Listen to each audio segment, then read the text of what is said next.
Hello guys, मैं आपके लिए एक और नई डोंगा को लेकर आ चुका हूँ जिसका नाम लिटिल फेरी याओ है। तो एपिसोड को शुरुआत में हमें हवेली पैलेस को दिखाया जाता है और फिर वहाँ पे हमें हीवान को भी दिखाया जाता है जिसको कि हिडन पैलेस के लीडर के तौर पर जानते हैं। फिर वहाँ पे एक मिस्टीरियस सी आवाज बोलती है, हजारों साल से सीवन की ट्राइब्स दोनों बिल्कुल ही शांति से रह रही है, लेकिन मैं बहुत सारे लेटर्स मिलने लगे जिसमें कि फाइट के चैलेंज के बारे में लिखा हुआ था। वो सब फाइट के चैलेंज तुम्हारे तरफ से आए हैं, तो मैं ये जानना चाहता हूँ कि तुम किस वजह से ये सब कर रही हो। फिर वहाँ पे हीवन बोलना शुरू करती है कि तुम नॉर्मल पीपल को तो बिल्कुल भी नहीं समझते, और तुमने उनके साथ बहुत ही ज्यादा बुरा व्यवहार भी किया है और बुरा कर भी रखा है। इतना कहकर वो अपने पास से 3 टेलीपोर्टेशन तो उनको बाहर निकाल लिया था और वो उसका यूज करते हुए वो अपने 3 बंदों को वहाँ पे बुला लेती है। वो तीनों काफ़ी ज़्यादा पावरफुल भी लग रहे थे और फिर वो जैसे ही वो वहाँ पे लैंडिंग करते हैं वैसे ही वो फाइट करने के लिए तैयार हो जाते हैं। हेवेलनी आर्मी भी उनके ऊपर अटैक कर देती है, लेकिन वो चारों बहुत ही ज़्यादा पावरफुल होते हैं जिस वजह से वो काफ़ी आसानी से उन सबको मार रहे होते हैं। यहाँ पे हमें एक लड़की को दिखाया जाता है जिसका नाम यूजाओ है। वो बोलने लग जाती है, इवन अपने आप को समझती क्या है कि ये इतनी ज्यादा पावरफुल हो गई है कि जैसे ये हमारे ऊपर अटैक कर रही है। वहाँ पे एक डीमन ने यूजन पर अटैक कर दिया था, लेकिन तभी वहाँ पे एक पोर्टल खुलता है और उसमें एक बंदा बाहर निकलता है और वो अपनी एक ही फिंगर का यूज करते हुए उस डीमन को डिस्ट्रॉय कर देता है। फिर वो सभी देखने लग जाते हैं कि ये आखिरकार किसने किया। फिर उन सबको पता चलता है ये तो कोई और नहीं, वॉर ऑफ गॉड है। इसका नाम नानजी था। सब वॉर ऑफ गॉड को देख के बहुत ज्यादा खुश हो रहे होते हैं और बोलते हैं कि अब तो ये मर के ही रहेगी। चीज को देख के इवान भी वॉर ऑफ गॉड के ऊपर अटैक करने के लिए 2 बंदों को भेज देती है और वो काफी तेजी से वॉर ऑफ गॉड की तरफ जा रहे होते हैं। उस लड़की ने वॉर ऑफ गॉड के ऊपर अटैक कर दिया था, लेकिन वॉर ऑफ गॉड का कुछ भी नहीं बिगाड़ता है और आखिरकार वो उनको एक फॉर्मेशन में ट्रैप कर लेता है और साथ ही साथ उसने अपने पास से 100 लुकिंग टावर को निकाल लिया था, जिसका यूज करते हुए वो उन दोनों को ट्रैप कर लेता है। उनको जान से मार दिया था और उसके बाद उसने नानजी के ऊपर अटैक कर दिया था, जिस वजह से उसका मार्क्स भी टूट गया था। इससे हीवन बहुत ही ज़्यादा गुस्सा हो जाती है और वो नानजी पे बहुत ही गुस्से से अटैक कर देती है, लेकिन नानजी भी उसके अटैक को काफ़ी इजीली ब्लॉक कर रहा होता है और उसके चेहरे को देख कर बहुत ही ज़्यादा हैरान हो जाता है। तुम इस जगह पे क्या कर रही हो और आखिरकार तुमने इस शैडो क्लोन को जोन क्यों कर लिया। दूसरी तरफ हियन उसकी बात को इग्नोर कर रही होती है और उसके ऊपर अटैक करने लग जाती है। उस अटैक से नानजी बच रहा होता है। दूसरी तरफ यूजो भी उसको देख के काफी ज्यादा हैरान हो जाती है और बोलती है ये तो लॉर्ड ऑफ गॉड स्लेयर है।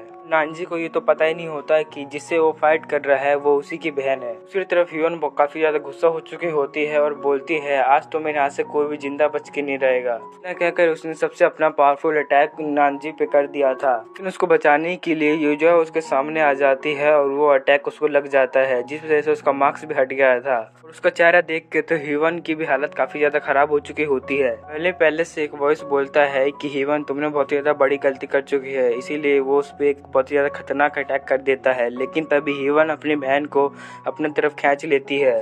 दोनों को बचाने के लिए नानजी अपना फॉर्मेशन का यूज करते हुए उस सारे अटैक को काफी आसानी से रोक देता है और बोलता है पर आपको कोई गलती होगी, आपको हीवन की एक बार बात सुन लेनी चाहिए। इस बात को सुन के एम्पर बोलते हैं कि तुम्हें तो पता ही है कि तुम अपने बहन से गद्दारी कर रहे हो, इसका नतीजा तो तुम जानते ही होगे। दूसरी तरफ हियोन अपनी बहन से बोल रही होती है कि मैंने तुम्हें ढूंढने की काफी ज्यादा कोशिश की, लेकिन मुझे क्या पता था कि तुम तो इस गॉड क्लैन के अंदर होगी। दूसरी तरफ इस बात से एम्परर बहुत ही ज्यादा गुस्सा हो जाता है और फिर वो दोनों बहनों के ऊपर अटैक कर देता है। और फिर नानजी बोलता है कि वन तुम अपने आप को संभाल लेना।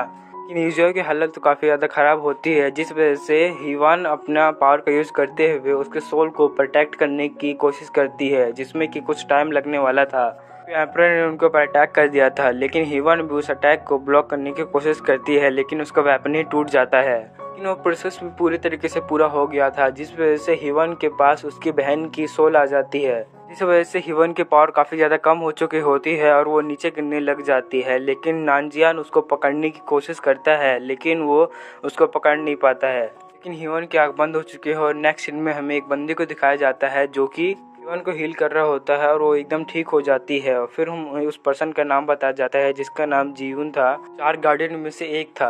जैसे हीवन ठीक हो जाती है वो बोलता है मास्टर आप तो बड़ी जल्दी ही ठीक हो गए। वो बोलता है कि मैंने अपनी पावर का यूज करते हुए आपकी सोल को यहाँ पे लेकर आया हूँ। इस बात को सुन के यूजो को कुछ तो समझ में नहीं आ रहा था कि ये क्या बोल रहा है। बोलते हैं कहीं ये बात तो नहीं है कि मैं हीवन की बॉडी में आ चुकी हूँ।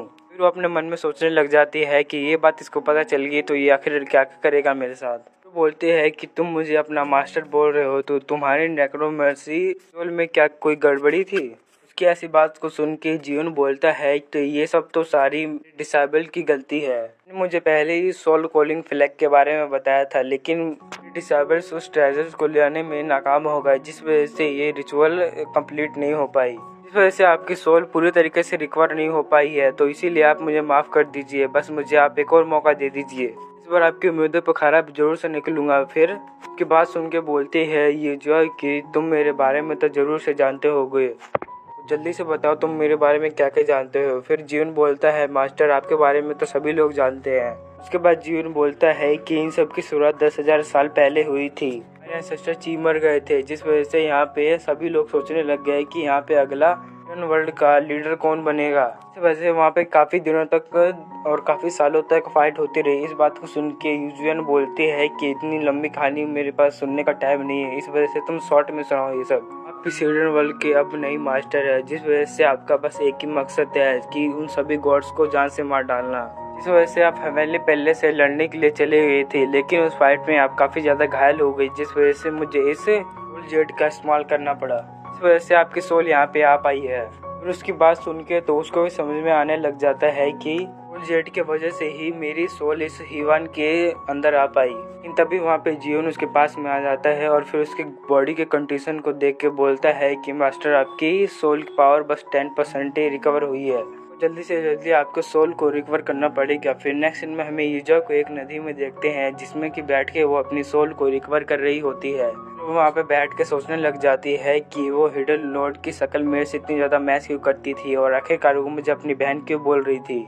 लेकिन अब कुछ भी हो लेकिन मैं तो इस हिडन क्लैन की मास्टर बन चुकी हूँ, मैं इनको छोड़ के भी नहीं जा सकती क्योंकि अगर इनको पता चल गया कि मैं वो नहीं हूँ तो ये मुझे मार डालेंगे। अभी वहाँ पे हमें बहुत सारे बीस्ट को भी दिखाया जाता है। दूसरी तरफ जियोन अपने मन में सोच रहा होता है कि मेरी मास्टर इतनी ज़्यादा अजीब क्यों हो चुकी है, कहीं ऐसा तो नहीं ये मुझसे नफरत करने लग गई है।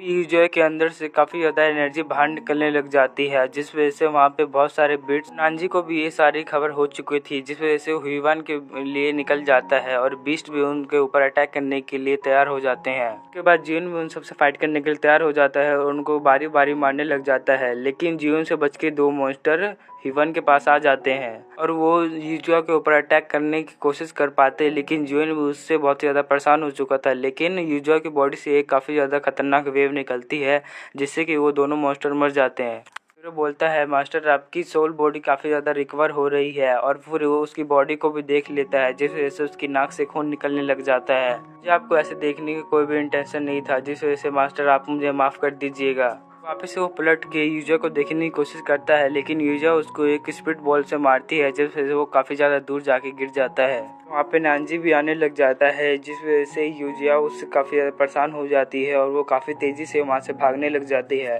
उसके पास यही एक मौका था गॉड ऑफ नानजी से मिलने का। जियोन उसके तरफ 2 स्टोन को फेंक देता है और फिर उसके पास बड़ी तेज़ी से आ जाता है और बोलता है कि ये एक टेलीपोर्टेशन स्टोन है।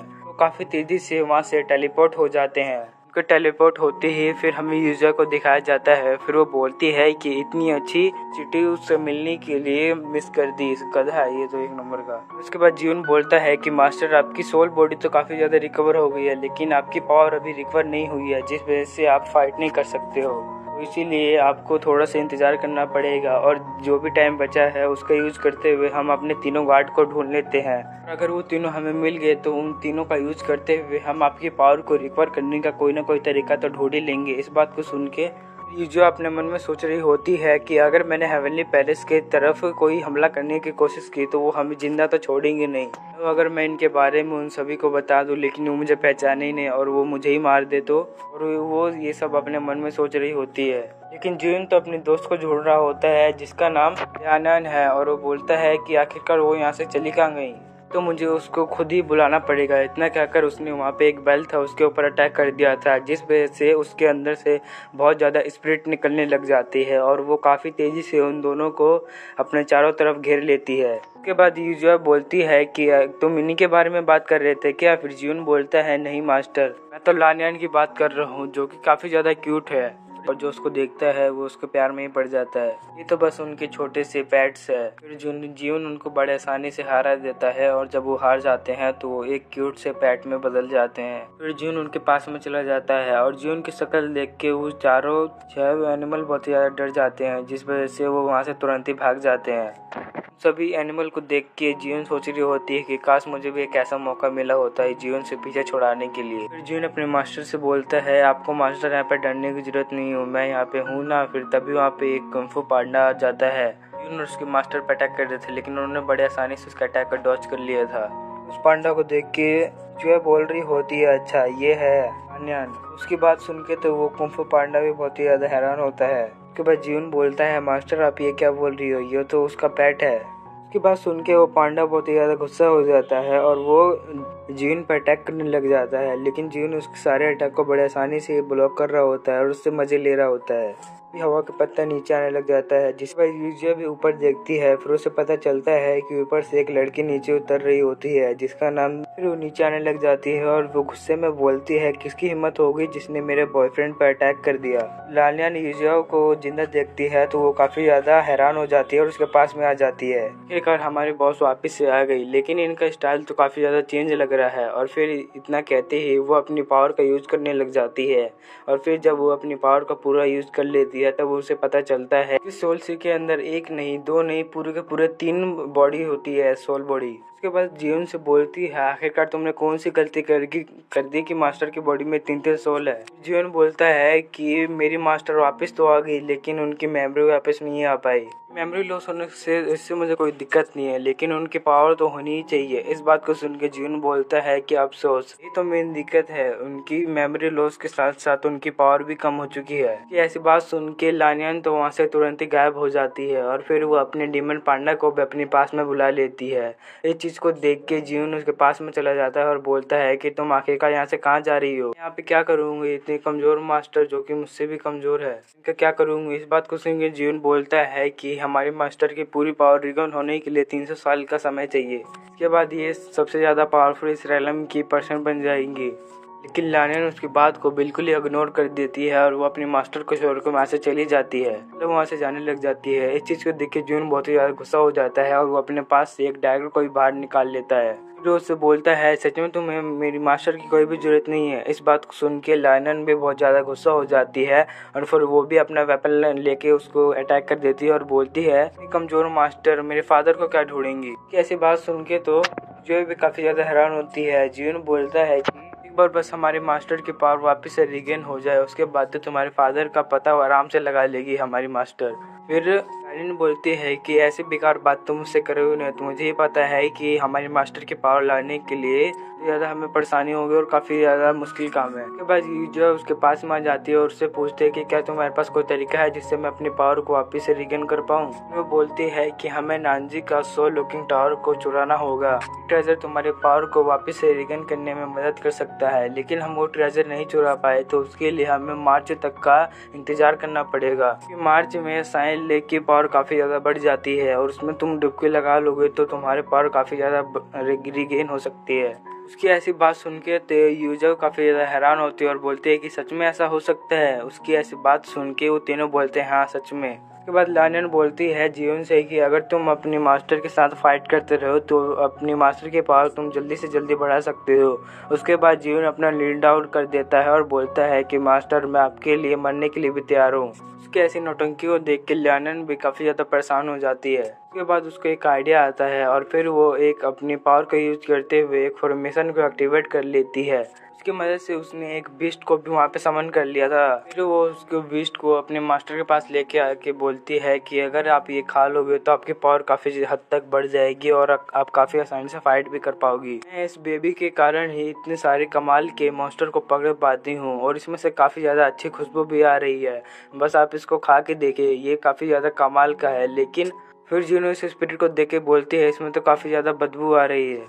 फिर उसकी ऐसी बात सुन के बेबी बोलती है कि हम दोनों मिलके एक जिंदा स्पिरिट को लेके आएंगे जिसको आप खा के आपको काफ़ी ज़्यादा अच्छा लगेगा, लेकिन अभी के लिए तो मेरे पास बस यही है। को इसी को खा के अपना काम चलाना पड़ेगा, इसके अलावा मेरे पास कोई भी तरीका नहीं है। इसमें हमें गॉड प्रिजन का सीन दिखाया जाता है जहाँ पे कि एक बंदे को बहुत सारे चेन ने पकड़ रखा होता है, गार्डियन में से एक था।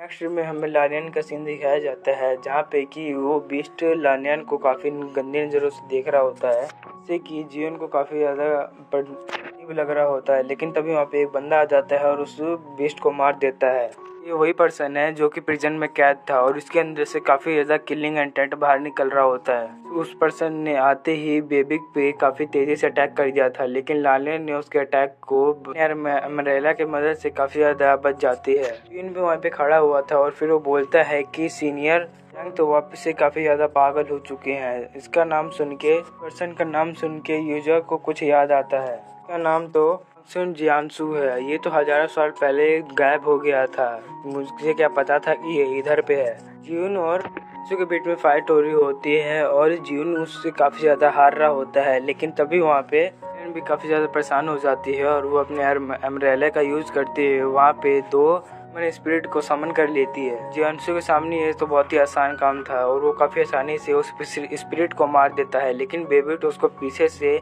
हमला करने का मौका मिल जाता है और वो उस पर अटैक कर देता है। लेकिन जियांसू ने उसको काफ़ी ज़्यादा घायल कर दिया था और वो पीछे गिर गया था। इससे जीवन को काफ़ी ज़्यादा गुस्सा आ जाता है और वो काफ़ी खतरनाक तरीके से आसपास के बैम्बू को काटने लग जाता है। और फिर जब वो जियांसू पर अटैक करता है, लेकिन जियांसू उसको गले से पकड़ लेता है। उनके सामने मौत होती है, लेकिन जीवन उससे नहीं डरता और फिर वो अपने मास्टर से बोलता है, मास्टर आप यहाँ से भाग जाइए। और उसकी ऐसी बात सुन के जो अपने इतने ज़्यादा फिक्र करते हुए देखकर उसे भी काफ़ी ज़्यादा गिल्ट होता है। ने जो भी जीवन के साथ समय बिताया था वो फ्लैशबैक होने लग जाता है कि जीवन ने भी जियांसू के ऊपर अटैक कर दिया था, जिस वजह से जीवन उसके हाथ से छूट जाता है।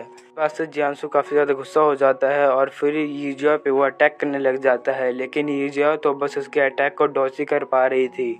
जियांसू तो उसका पीछे छोड़ ही नहीं रहा था। वैसे यूजिया काफ़ी ज़्यादा परेशान हो जाती है और फिर वो बोलती है कि इस तरह से तो मैं काफ़ी आसानी से मारी जाऊंगी। उसके बाद जियांसू ने भी अपने सबसे ज़्यादा खतरनाक मूव यूजिया पे अटैक कर दिया था, लेकिन तभी यूजिया पे बहुत ही ज़्यादा ऑरा प्रेशर बाहर निकलता है, जिस वजह से जियांसू उससे काफ़ी ज़्यादा दूर हो जाता है। वो उसकी ऐसी पावर देख के वो भी काफ़ी ज़्यादा हैरान होती है और बोलती है ये तो मेरे मास्टर की पावर है। लेकिन यूजिया तो कुछ समझ ही नहीं पा रही थी। लेकिन तभी हीवन पे आ जाती है, जिसने अपना वेपन यूज करते हुए जियांसू को पकड़ लिया था। उसके बाद हीवन यह को अपने वेपन के बारे में बताती है, जिसका नाम एलविप कहते हैं और ये किसी की भी पावर को एब्जॉर्ब कर सकता है। ये जो है तो उसकी बात सुनकर काफ़ी ज़्यादा हैरान हो जाती है और फिर वो अपने मन में बोलती है अच्छा ये है इसकी पावर असली। और उसके बाद हीवन अपने वेपन का यूज़ करने लग जाती है और जियांसू की पावर को एब्जॉर्ब करने लग जाती है। और जब जियांसू शांत हो जाता है तब वहाँ से हीवन भी चली जाती है। वो वहाँ से गायब हो जाती है और बोलती है जब तुम अपनी सोल पावर को और ज़्यादा रिकवर कर लोगे तब हमारी मुलाकात तो वापस से होगी। जब हीवन वहाँ से चली जाती है तब वो अपने मन में सोचने लग जाती है कि अभी तक हीवन नहीं मरी है, वो अभी तक मेरे बॉडी में है। फिर वो अपने मन में ही सोच रही होती है आखिरकार उसने अपना वेपन मुझे क्यों दे दिया, पता नहीं यहाँ पे क्या क्या हो रहा है। जल्द से जल्दी मुझे हेवनली पैलेस को ये सारी खबर बतानी होगी जिसकी वजह से वो मेरी मदद कर पाए। उसके बाद हम लानियन को देखते हैं जो कि जियांसू के पास आके उससे अपना गुस्सा उतारने लग जाती है और बोलती है कि तुमने मेरे बेबी पे क्यों अटैक कर दिया। लेकिन तभी वहाँ पे जीवन भी आ जाता है और वो बोलता है कि तुम्हें इतना भी होश नहीं था कि तुमने मेरा गला ही पकड़ लिया था और मैं मरने के कगार पे था। पता है तुम्हारी इस हरकत के कारण हमारी मास्टर कितनी ज़्यादा गुस्सा हो गई थी। लेकिन तभी जियांसू अपनी पावर को यूज करते हुए उसको अपने पास से दूर कर देता है। उसके बाद जियांसू बोलता है मास्टर मुझे इस गलती के लिए माफ़ कर देना। मुझे लगता है कि गॉड प्रिजन की चैन ने मेरे ऊपर काम नहीं किया, जिस वजह से मैंने अपना कंट्रोल खो दिया। लानियन उसकी इस बात को भी सुनकर बहुत ही ज़्यादा गुस्सा हो जाती है और बोलती है कि चाहे कुछ भी वजह हो तुम्हें मेरे फ्रेंड बेबिक पे हमला नहीं करना चाहिए था। लेकिन जियांसू तो उनकी बात पे इग्नोर कर देता है और फिर वो बोलता है कि तुम तो हीवन की सिस्टर हो, मैंने बस थोड़ी ही देर में जान लिया था कि ये हीवन नहीं जियाओ है। लेकिन जियांसू की ऐसी बात सुन के बेबिक बोलता है लगता है कि तुम्हारा दिमाग खराब हो चुका है, इस वजह से तुम अपने मास्टर को भी नहीं पहचान पा रहे। उसके बाद लानियन भी अपने बॉयफ्रेंड का साथ देते हुए बोलती है कि तुम तो हिडन वर्ल्ड के फॉलन गॉड हो, इसके बाद में तुम इतने ज़्यादा बेवकूफ़ कैसे बन सकते हो। तुम हमारे मास्टर को अपना टैलेंट नहीं दिखाते तो हमारी मास्टर तुम्हें गार्डनर के जॉब में नहीं रखती। ये जो तो बेबिक को बात करते हुए देख काफ़ी ज़्यादा हैरान हो जाते हैं और बोलते हैं क्या तुम भी बात कर सकते हो। फिर बेबिक बोलता है हाँ मैं एक डिमन पांडा हूँ जिस वजह से बात कर सकता हूँ और मैं इंसानों के साथ कई सालों तक रहा हूँ जिस वजह से मुझे लैंग्वेज आती है। कि लालियन तो बस मुझे एक लिटिल बेबी की तरह ही ट्रीट करती है। फिर लालियन अपने मन में सोच रही है, अच्छा बेटा मेरे मास्टर के सामने इतनी ज़्यादा चापलूसी कर रहा है। वो सब ऐसे ही कुछ बातें करने लग जाते हैं। लेकिन तभी जियांसु जो के पास में आके बोलता है, तुमने मेरी हिडन पावर को सप्रेस करके मेरे ऊपर काफ़ी ज़्यादा एहसान किया है, जिस वजह से मैं तुम्हारे लिए कुछ करना चाहता हूँ। बताओ मैं आपकी किस तरह से मदद कर सकता हूँ। कि ऐसी बात सुन के लायन बोलती है कि हमारी मास्टर की तीनों सोल खो चुकी है, जिसे तुम ढूंढने में हमारी मदद कर सकते हो। मास्टर के पास उनकी बस थोड़ी बहुत ही पावर है। लायन की ऐसी बात सुन के जीन भी बोलता है, क्यों ना हम चैंगयूंग को भी इसमें शामिल कर लेते हैं, जिसकी वजह से वो काफ़ी आसानी से लड़कियों को पटा भी सकता है। और अगर वो हमारे साथ आ गया तो हम सोल लॉकिंग टावर को बड़ी आसानी से ही पा सकते हैं। बात को सुन के तर्जुन बाहरी बार से तो इस्माइल पास करती है, लेकिन वो अपने मन में सोच रही होती है कि तीनों ही बंदों को मुझे संभालने के लिए काफ़ी ज़्यादा दिक्कत का सामना करना पड़ रहा है, और ये जीवन का बच्चा एक और बंदे को शामिल करने की बात कर रहा है। इसके बाद लायन भी बोलती है, चलो फिर साउथ पेविलियन में चलते हैं। और फिर हमें नेक्स्ट सीन में साउथ पेविलियन का सीन दिखाया जाता है, यहाँ पर हमें बहुत सारे लड़की लड़कों को दिखाया जाता है जो कि आपस में मौज मस्ती कर रहे थे, वो भी कमरे में बंद होके। और फिर लायन बोलती है कि इसमें ये पवेलियन एक जन्नत कहलाने के लायक है। यहाँ पर चारों तरफ खुशी का माहौल फैला हुआ है, और वहाँ पे काफ़ी सारे लोग बीस्ट के लैंड और ह्यूमन के लैंड से भी थे, कि आपस में अपना चक्कर बैठा रहे थे। उसके बाद लायन जीवन से बोलते हैं कि आखिरकार तुम अपना मुंह क्यों छुपा रहे हो, क्योंकि तुम्हें यहाँ पे आने के लिए अपना ड्रेस चेंज करना पड़ेगा और लड़की का कपड़ा पहनना पड़ेगा। तुम इसमें तो काफ़ी ज़्यादा सुंदर लग रहे हो। तभी ईजाओ का एक बंदा आके रास्ता रोक देता है, और फिर वो उसके पास में आके बोलता है, मिस मुझे लगता है कि आप साउथ पेविलियन में पहली बार आए हो, क्यों ना आज आप हमारे साथ बैठ के एक कॉफ़ी पी लीजिए। इससे तो जीवन वो काफ़ी ज़्यादा गुस्सा हो जाता है, और फिर वो दोनों के बीच में आके अपनी तलवार निकाल लेता है और बोलता है, दूर रहो मेरी मास्टर से। लेकिन वो पर्सन तो काफ़ी ज़्यादा ठरकी होता है, जिस वजह से वो बोलता है कि मिस तुम नाराज क्यों हो रही हो, मैंने तो इधर कोई भी गलत बात कही नहीं। इस बात को सुन के जून बोलता है कि हाँ हाँ, मुझसे अच्छा कौन समझ सकता है। उस पर्सन से बोलता है कि तुम हिलने की कोशिश भी मत करना, लेकिन वो पर्सन तो उसके पास में आ जाता है और उसको प्यार से देखने लग जाता है। लेकिन तभी बीच में लानियन आ जाती है, और फिर वो जीवन से बोलती है, ओए होए तुम तो काफ़ी ज़्यादा लाल हो चुके हो। तो फिर वो अपने मास्टर को आगे भेज देती है, और फिर जीवन से बोलती है, अब तो मैं मान ही चुकी हूँ कि तुम्हारा टेस्ट लड़कों में है, लड़कियों में नहीं। नेक्स्ट सीन में हमें उन तीनों को एक कमरे में दिखाया जाता है, जहाँ पे कि लानियन अभी भी जीवन को परेशान कर रही होती है।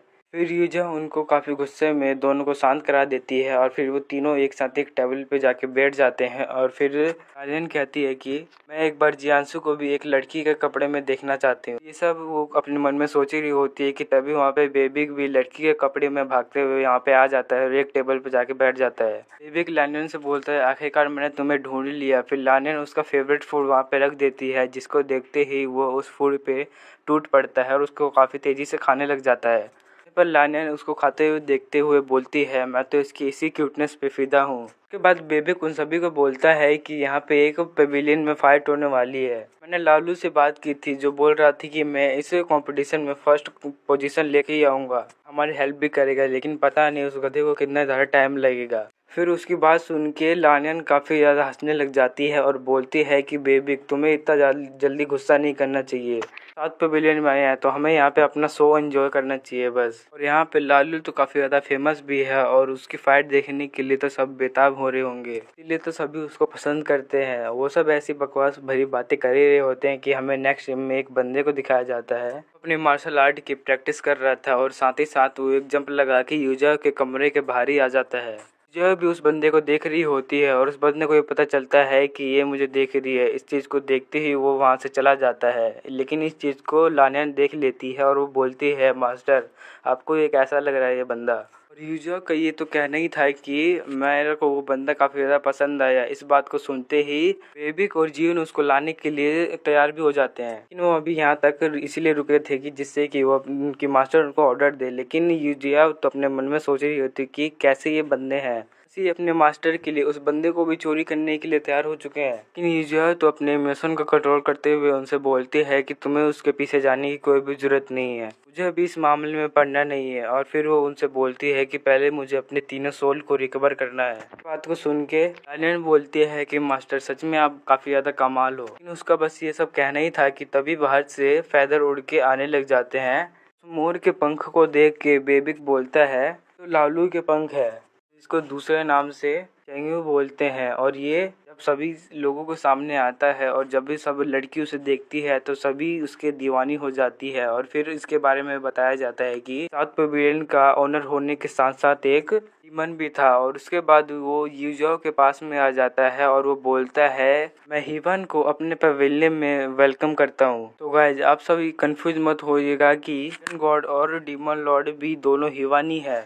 और हीवन कोई नॉर्मल लीडर नहीं है, पूरी हिडन वर्ल्ड का पूरा लीडर वही है। इस हिडन वर्ल्ड में काफ़ी ज़्यादा डीमंस रहते हैं जिस वजह से इसको डीमन वर्ल्ड भी कहा जाता है। जो डीमन लॉर्ड होते हैं वो डीमन किंग से काफ़ी ज़्यादा पावरफुल होते हैं। तो ऐसे डीमन लीडर के अंडर डीमन किंग काफ़ी ज़्यादा काम करते हैं। चैंगू कोई मामूली इंसान नहीं है, जो हिडन लॉर्ड था उसका एक आखिरी गार्डियन है। और अब हीवन के पास टोटल 4 गार्डियन आ चुके हैं। पहला तो आप सबको ही पता है जियोन, और फिर दूसरा लानन, और तीसरा चैंगू, चौथा जियांसु। भाई यूजे अपने मन में सोच रही रहती है कि ये पर्सन काफी ज्यादा सुंदर है। उसके बाद तो चैंगू यूजो के पास में आ जाता है और फिर वो यूजो का हाथ पकड़ लेता है। फिर वो यूजो की तरफ बढ़ने लगा था, जिस चीज को देख के लानियन और भी को काफी ज्यादा इंटरेस्ट आ रहा था। लेकिन यूजो उसका हाथ अपने हाथ से छुड़ा लेती है। वो अपने मास्टर को ऐसे हरकत करते हुए देख के बोलता है कि सच में लौट आप तो वापिस से नहीं बदली। अगर आपको मुझसे अजीब लग रहा है तो मैं आपको कंफर्ट भी कर सकता हूँ। ना कहकर वो उसको काफी ज्यादा करीब आ जाता है और वो अपना वेपन निकाल के यूजियो के गले के ऊपर रख देता है। लेकिन जियोन भी उसके गले के ऊपर अपना तलवार रख देता है। फिर वो चैंगू से बोलता है तुम्हारी इतनी ज्यादा हिम्मत होगी कि तुम अपने मास्टर पे अटैक करने पे आ चुके हो। इस बात को सुन के तो साथ पवेलियन के सारे लोग और बेबिक और लानियन काफी ज्यादा हैरान हो जाते हैं। फिर वो बोलती है मास्टर सच में आप काफी ज्यादा अमेजिंग हो, आपके चेहरे पे तो कोई भी एक्सप्रेशन नहीं है, मानना पड़ेगा आप हमारे लॉर्ड कहलाने के लायक हो। और इस बात को सुन के यूजा अपने मन में सोच रही होती है कि यहाँ पे मेरी फटी पड़ी है और ये पता नहीं क्या बकचोदी कर रही है। मुझे तो इतना ज़्यादा डर लग रहा है कि मेरी पूरी बॉडी यहाँ पे हिल रही है। मुझे तो ऐसा लग रहा है कि मैं अपने पैरों का यूज ही नहीं कर पाऊंगी। अगर मैं अपने पैरों को यूज कर पाती तो मैं यहाँ से तुरंत ही भाग जाती। लेकिन इतना देर खड़ा होने के बाद भी कुछ नहीं होता तो बेबी काफ़ी ज़्यादा गुस्सा हो जाता है और फिर वो बोलता है कि आखिरकार तुम्हारे ये पंख कितनी देर तक ऐसे उड़ते रहेंगे। इस बात को सुन के चैंगू अपना वेपन नीचे रख देता है। उसने अपने फैदर को भी गायब कर दिया था। उसके बाद यूजिया और जीवन को भी अपनी तलवार हटाने के लिए कह देती है। तभी उस जगह का वेदर खराब हो जाता है और वहाँ पे आंधी बारिश आने लग जाती है।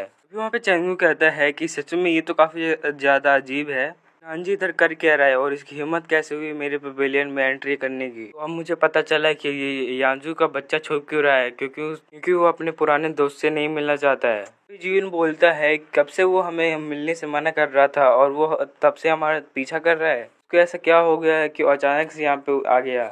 लालन बोलती है कि हमारे पास ये सब सोचने का टाइम नहीं है, क्योंकि हमें नानजी से उसका सोल लुकिंग टावर को लेना होगा, इससे हम अपने मास्टर की पावर को रिकवर कर सके। इस बात को सुन के यूजा वहाँ से तुरंत ही बाहर निकल जाती है और वो अपने मास्टर को ऐसा भागते हुए देख के वो अपने मन में सोचता है चलो मुझे भी अपने मास्टर के साथ ही जाना चाहिए, और वो भी अपने मास्टर के पीछे जाने लग जाता है। वो चिल्लाते हुए कहता है मास्टर अभी आप बहुत ही ज्यादा वीक हो, आपकी पावर अभी रिकवर नहीं हो पाई है। यहाँ पे लालिन बोलती है अगर आपको उससे बदला लेना है तो आपको 10 साल तो रुकना ही पड़ेगा।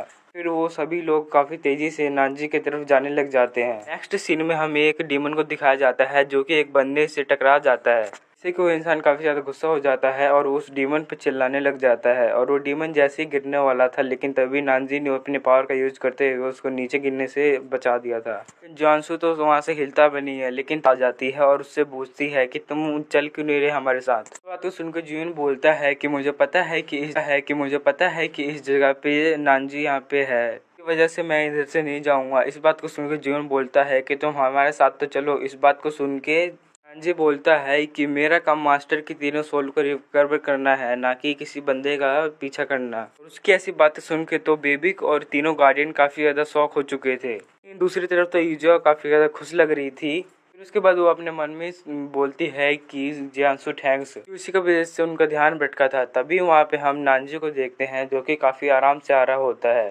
यूजियो नानजी को अपने पास आते हुए देख के काफी ज्यादा खुश हो जाती है। यूजियो नानजी के पास जाने वाली थी कि तभी वहाँ पे लानियन आ जाती है और उसे आगे बढ़ने से रोक देती है। तो बोलती है लगता है आप अपनी कंडीशन भूल गई हो कि अभी आप उससे फाइट नहीं कर सकती। उसकी बात सुन के नानजी बोलता है कि मैं यहाँ पे किसी से भी फाइट करने के लिए नहीं आया हूँ, मैं तो बस यहाँ पे हीवान के लिए आया हुआ हूँ। तो अपने मास्टर का नाम सुन के सभी लोग फाइट करने के लिए तैयार हो जाते हैं। वो सीधा ही नानजी पे अटैक कर देते हैं, लेकिन नानजी भी काफी ज्यादा पावरफुल होता है और वो उनको टेलीपोर्ट करके एक जंगल में ले आता है। चैंगमी अपने फेदर का यूज करते हुए नानजी पे अटैक कर देता है, लेकिन नानजी उसके अटैक को काफी इजीली ब्लॉक कर लेता है। उनको ऐसा फाइट करते हुए देख के वो भी काफी जीवन भी काफी ज्यादा जोश में आ जाता है और वो भी नानजी से बोलता है आ जाओ हम फाइट करते हैं। और जैसे ही अपने वो साथियों की तरफ देखता है तो वहाँ पे तो कोई दिखता ही नहीं है, सभी लोग गायब हो चुके थे। इससे तो जून काफी ज्यादा गुस्सा हो जाता है और वो गुस्से में बोलता है कि आखिरकार वो मुझे इस जगह पे कैसे छोड़ सकते हैं अकेला, इसने मेरे बारे में नहीं सोचा, अकेले अकेले भाग गए यहाँ से। नेक्स्ट सीन में लानिन को दिखाया जाता है जो कि अपने मन में बोल रही होती है हम इतने ज्यादा बेवकूफ नहीं है कि हम वॉर ऑफ गॉड से फाइट कर सके, ते पावरफुल क्यों ना हो जाए, लेकिन उसका सामना तो हम कभी भी नहीं कर पाते। कि ऐसी बात सुन के भी उसके सारे गार्डियंस उसके हामी भरते हैं। चैंगमी ने तो यूजियाओ को अपने बाहों में पकड़ रखा था और फिर वो बोलता है कि हमने वहाँ से भाग के बिल्कुल ही अच्छा काम किया। यूजियाओ उनकी ऐसी बातें सुन के भी काफी ज्यादा गुस्सा हो रही होती है अपने मन में और बोलती है गधो एक बार मुझे उससे बात तो करने देते।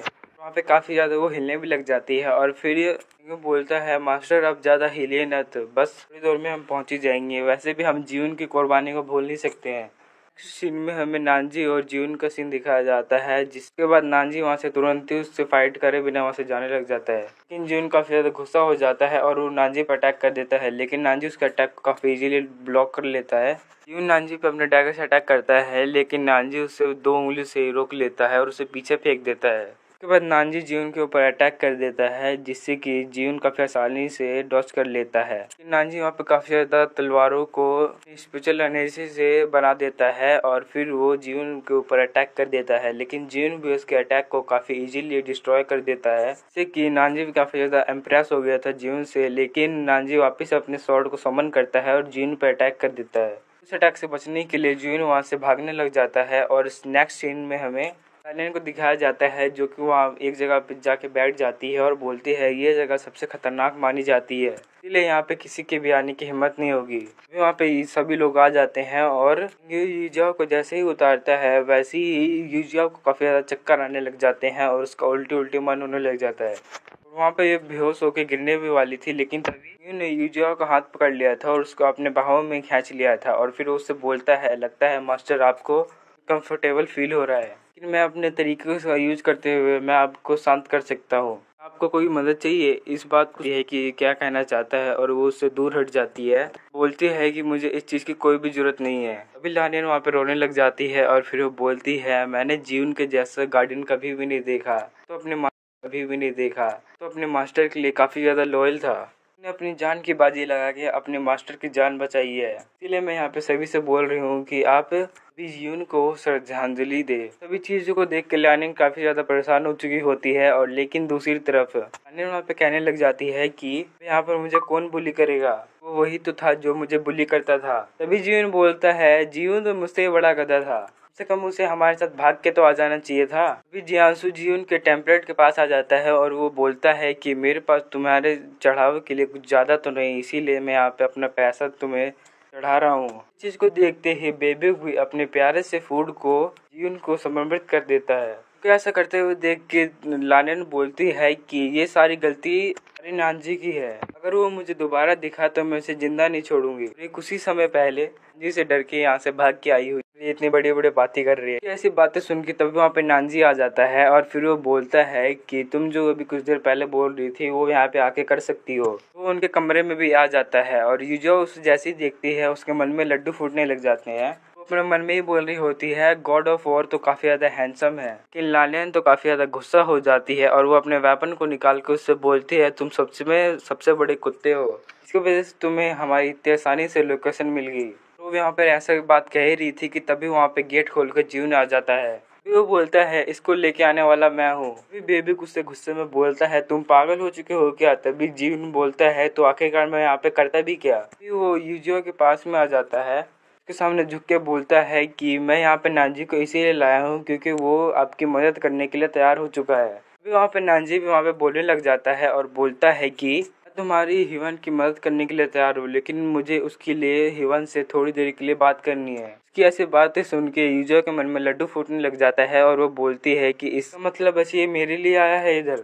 फिर वो अपने सपने को ख्यालों से बाहर आ जाती है और वो सभी को बाहर जाने के लिए बोल देती है, लेकिन जून बाहर जाने से मना कर देता है। लेकिन तभी यूजो उनको गुस्से से देखने लग जाती है। उसके बाद वो सभी वहाँ से तुरंत ही वहाँ से निकल जाते हैं। चैंग बाहर जाते हुए बोलता है कि तुम गलती से भी इसके प्यार में न पड़ जाना तो मैं काफी ज्यादा नाराज हो जाऊंगा। इतना कहकर वो वहाँ पे ट्रैकिंग डिवाइस भी छोड़ के वहाँ से चला जाता है। जून को तो उधर अभी भी गड़बड़ी लग रही थी। तभी नानजे बोलता है कि मुझे यहाँ पे कोई भी दिक्कत परेशानी मत करो, यहाँ से जल्दी निकल जाओ। कि ऐसी बात सुन के वो काफी गुस्से में दरवाजे को बंद करके बाहर निकल जाता है। हम तीनों को देखते हैं जो कि छुप छुप के उन सभी की बातें सुनने की कोशिश कर रहे होते हैं और उनको देखने की कोशिश कर रहे होते हैं। चैंगयू अपने बटरफ्लाई का यूज करते हुए अंदर की सारी बातें सुन रहा था। तभी बेबिक बोलता है तो लगता है ये नानजी यहाँ पे किसी और मकसद से आया हुआ है। कि ऐसी बात सुन के लानन भी उसकी बातों पे एग्री करने लग जाती है, जिससे कि वो काफी ज्यादा गुस्सा हो जाता है और उन दोनों को नीचे गिरा देता है। और फिर वो अपने मन में सोचने लग जाता है कि कहीं ऐसा तो नहीं मास्टर हमें अपनी की पोजीशन से हटाने वाली है, क्या पता नानजी अपनी बातों से वहाँ पे मुकर जाए। जियांसु बोलता है अगर वो अपनी बातों पर नहीं अड़ा रहा तो हम उसका कुछ भी नहीं कर पाएंगे। लेकिन तभी चैंगो बोलता है कि ऐसा कुछ भी नहीं होने वाला है। फिर वो उनको बताता है कि नानजी सोल लुकिंग टावर का यूज करते हुए हमारी मास्टर की सोल ढूंढने के लिए तैयार हो चुका है। और फिर वो बोलता है कि नानजी को अपने एसेंस का यूज करना पड़ेगा। और इस बात को सुन के लानिन भी काफी ज्यादा हैरान हो जाती है। फिर वो बोलती है अगर वो अपने एसेंस का यूज कर रहा है तो ये सच में काफी ज्यादा बड़ी बात है। एसेंस रीजनरेट नहीं हो सकते हैं, उसे ऐसी क्या नौबत पड़ गई। अभी जून बोलता है अगर हम मास्टर की तीनों सोल मिल गई तो उसके बाद तो नानजी हमें ये सारी बातें बता ही देगा। बेबिक बोलने लग जाता है कि बस हमारे मास्टर की पावर वापस आ जाए, उसके बाद तो नानजी भी हमारे मास्टर के सामने टिक नहीं पाएगा। और उनकी सारी बातें यूजियाओ और नानजी ने भी सुन ली होती है। तभी नानजी अपनी पावर का यूज करते हुए वहाँ पे एक साउंड बैरियर को एक्टिवेट कर देता है, जिस वजह से का वो जो बीटल होता है वो भी डिस्ट्रॉय हो जाता है। नानजी एक जगह पे जाके बैठ जाता है और दूसरी तरफ यूजिया उसे देख के काफी ज्यादा खुश हो रही होती है। उसके बाद वो कहते हैं हे लॉर्ड नानजी, आखिरकार आप मुझे ढूंढते ढूंढते यहाँ पे आए गए और मुझे तो यहाँ पे काफी ज्यादा डर लग रहा था। तभी नानजी उससे पूछता है कि आखिरकार तुम यहाँ पे क्या कहने की कोशिश कर रही हो। तभी यूजिया बोलती है अरे मैं तो आपको ये बताना भूल ही गई, मुझे आपसे फॉरबिडन मार्शल आर्ट के बारे में जानना था। उसके बाद हमें फर्स्ट का सीन दिखाया जाता है। पवेलियन के अंदर एक मार्क्समैन बिना परमिशन के अंदर घुस आया था, जिस वजह से वहाँ पे जो भी परमिशन होता है वो अपने आप ही एक्टिवेट हो जाता है। दूसरी तरफ वो मार्क्समैन उन सारे अटैक्स को डॉज करते हुए यहाँ से वहाँ भाग रहा होता है। जेट पवेलियन के अंदर हम यूजिया को भी देखते हैं जो कि आराम से बैठ के खाना खा रही थी। वो खाना खाने में इतने ज्यादा व्यस्त थे कि उसके आसपास में जो हो रहा था उसे कुछ पता ही नहीं चल रहा था। दूसरी तरफ वो मार्क्समैन एक बेल का यूज करते हुए वहाँ पे अपने आसपास बैरियर बना लेता है और काफी सारे अटैक्स को उसके मदद से डॉज कर लेता है। उसके बाद वो मार्क्समैन जो भी वहाँ पे डिफेंस फॉर्मेशन होता है उसको डिस्ट्रॉय कर देता है। उसके बाद यूजर के भी उस मार्क्समैन पे नजर पड़ जाती है। उसके बाद उसके हाथ में जो पेनेट होता है वो नीचे गिर जाता है। तभी वो मार्क्समैन उसके पास में आ जाता है। तभी यूजर अपना आंख बंद कर लेती है और बोलती है यहाँ पे जो भी हुआ मैंने यहाँ पे कुछ भी नहीं देखा है। लेकिन उस मार्क्समैन को तो कुछ फर्क ही नहीं पड़ रहा होता है और वो उसे बोलता है कि अगर तुम्हें अपनी जान प्यारी है तो ये जेट पवेलियन मुझे दे दो। तभी उस मार्क्समैन की तरफ एक अटैक आता है जिससे कि उसका मार्क्स डिस्ट्रॉय हो जाता है और फिर हमें पता चलता है ये तो नानजी है। और उसके बाद वो वहाँ पे जो डिफेंस फॉर्मेशन होता है उसको भी वो डिस्ट्रॉय कर देता है। ऐसे ही यूजिया गॉड ऑफ वॉर को देखती है, वैसे ही वो बोलती है आखिरकार आप यहाँ पे क्या कर रहे हो। तभी नानजी बोलता है आखिरकार तुम मेरी सच्चाई जाने गए, अगर तुम मेरी सच्चाई जान चुकी हो तो तुम मेरी आसानी से बात तो मानोगी नहीं।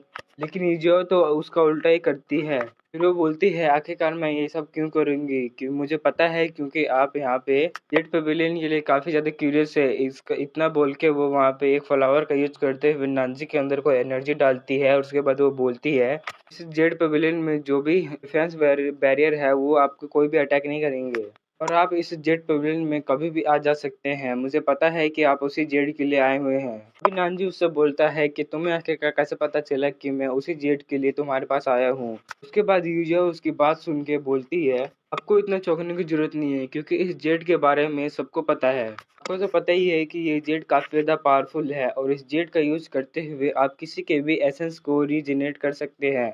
अगर आप इस जेट को बिना परमिशन का यूज करोगे तो इसका आपको बस नुकसान ही नुकसान होगा, लेकिन आपको कोई भी चिंता लेने की जरूरत नहीं है। जब तक मैं आपके साथ हूँ मैं आपकी मदद करूंगी। फिर वो बोलती है आप इस जेट पेविलियन में जो सीक्रेट टेक्निक है उसका भी आप उपयोग कर सकते हैं। तभी नानजी उससे बोलता है तुम जानती हो कि अगर मैं इन सभी का यूज करूंगा तो यहाँ के रूल्स भी ब्रेक हो सकते हैं। तुम मेरी हेल्प क्यों करना चाहती हो? इस बात को सुन के यूजुआ बोलती है आपकी हेल्प करना तो मेरी खुश नसीबी है। हमारे तीनों ही रैलम के रोल मॉडल है। मुझे पता है कि आप इन सभी टेक्निक्स का गलत यूज नहीं करोगे। फिर वो बोलती है कि मुझे ऐसी फॉरबिडन एरिया के बारे में पता है जहाँ पे कि बहुत सारी टेक्निक्स का भंडार है जिसके बारे में आपने सुना भी नहीं होगा। दूसरी तरफ यूजियाओ नानजी को जेड पेविलियन के फॉरबिडन वैली के अंदर लेके आ जाती है।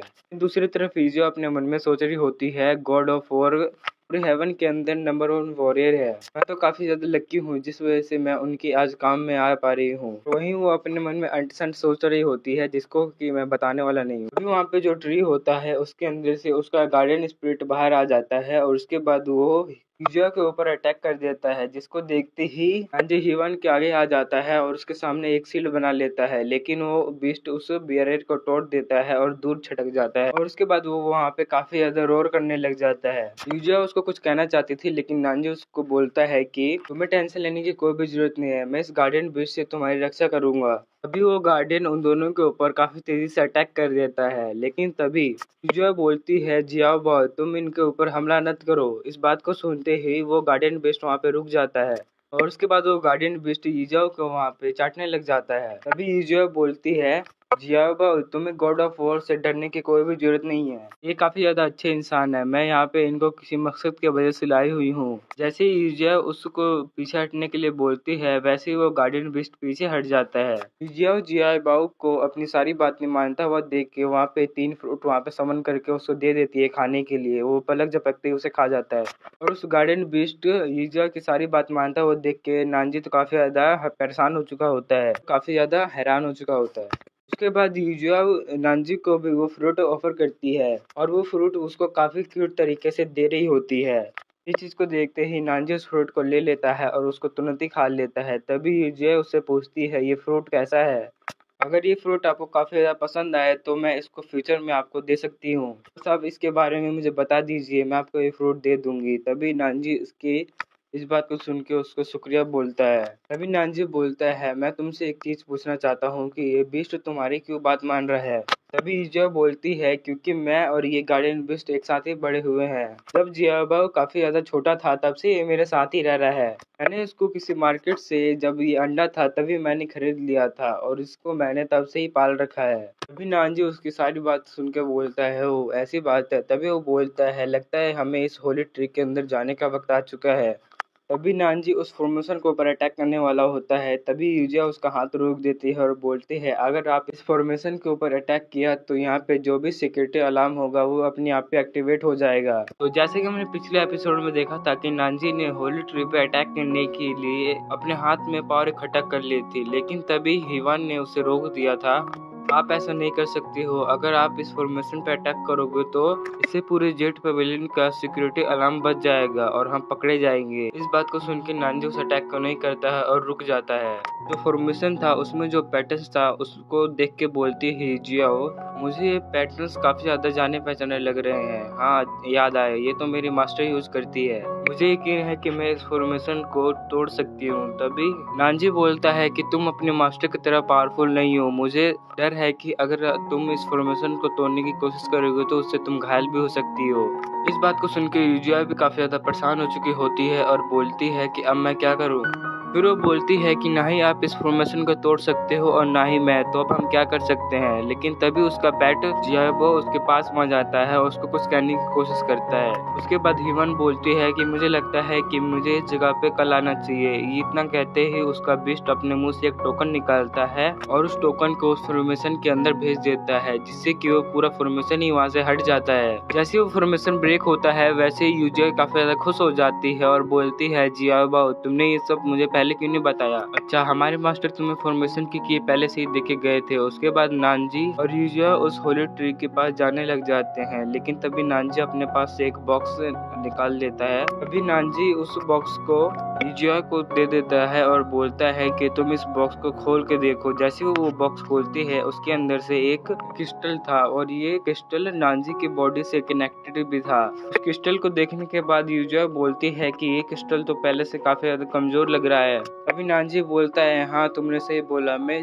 यहाँ पे काफी ज्यादा घायल हूँ। तभी यूजिया बोलती है कि आप इस कंडीशन में फॉरबिडन मार्शल आर्ट के सामने आप कैसे टिक पाएंगे? तभी नानजी बोलता है, अगर मैंने इस चीज को नहीं किया तो मैं उसको नहीं रोक पाऊंगा, और अगर किसी भी हालत में उसको नहीं रोका गया तो गॉड्स के ऊपर काफी ज्यादा खतरा बन सकता है। इसीलिए मैं इस होली ट्री का यूज करते हुए अपने क्रिस्टल को प्यूरिफाई कर दूंगा।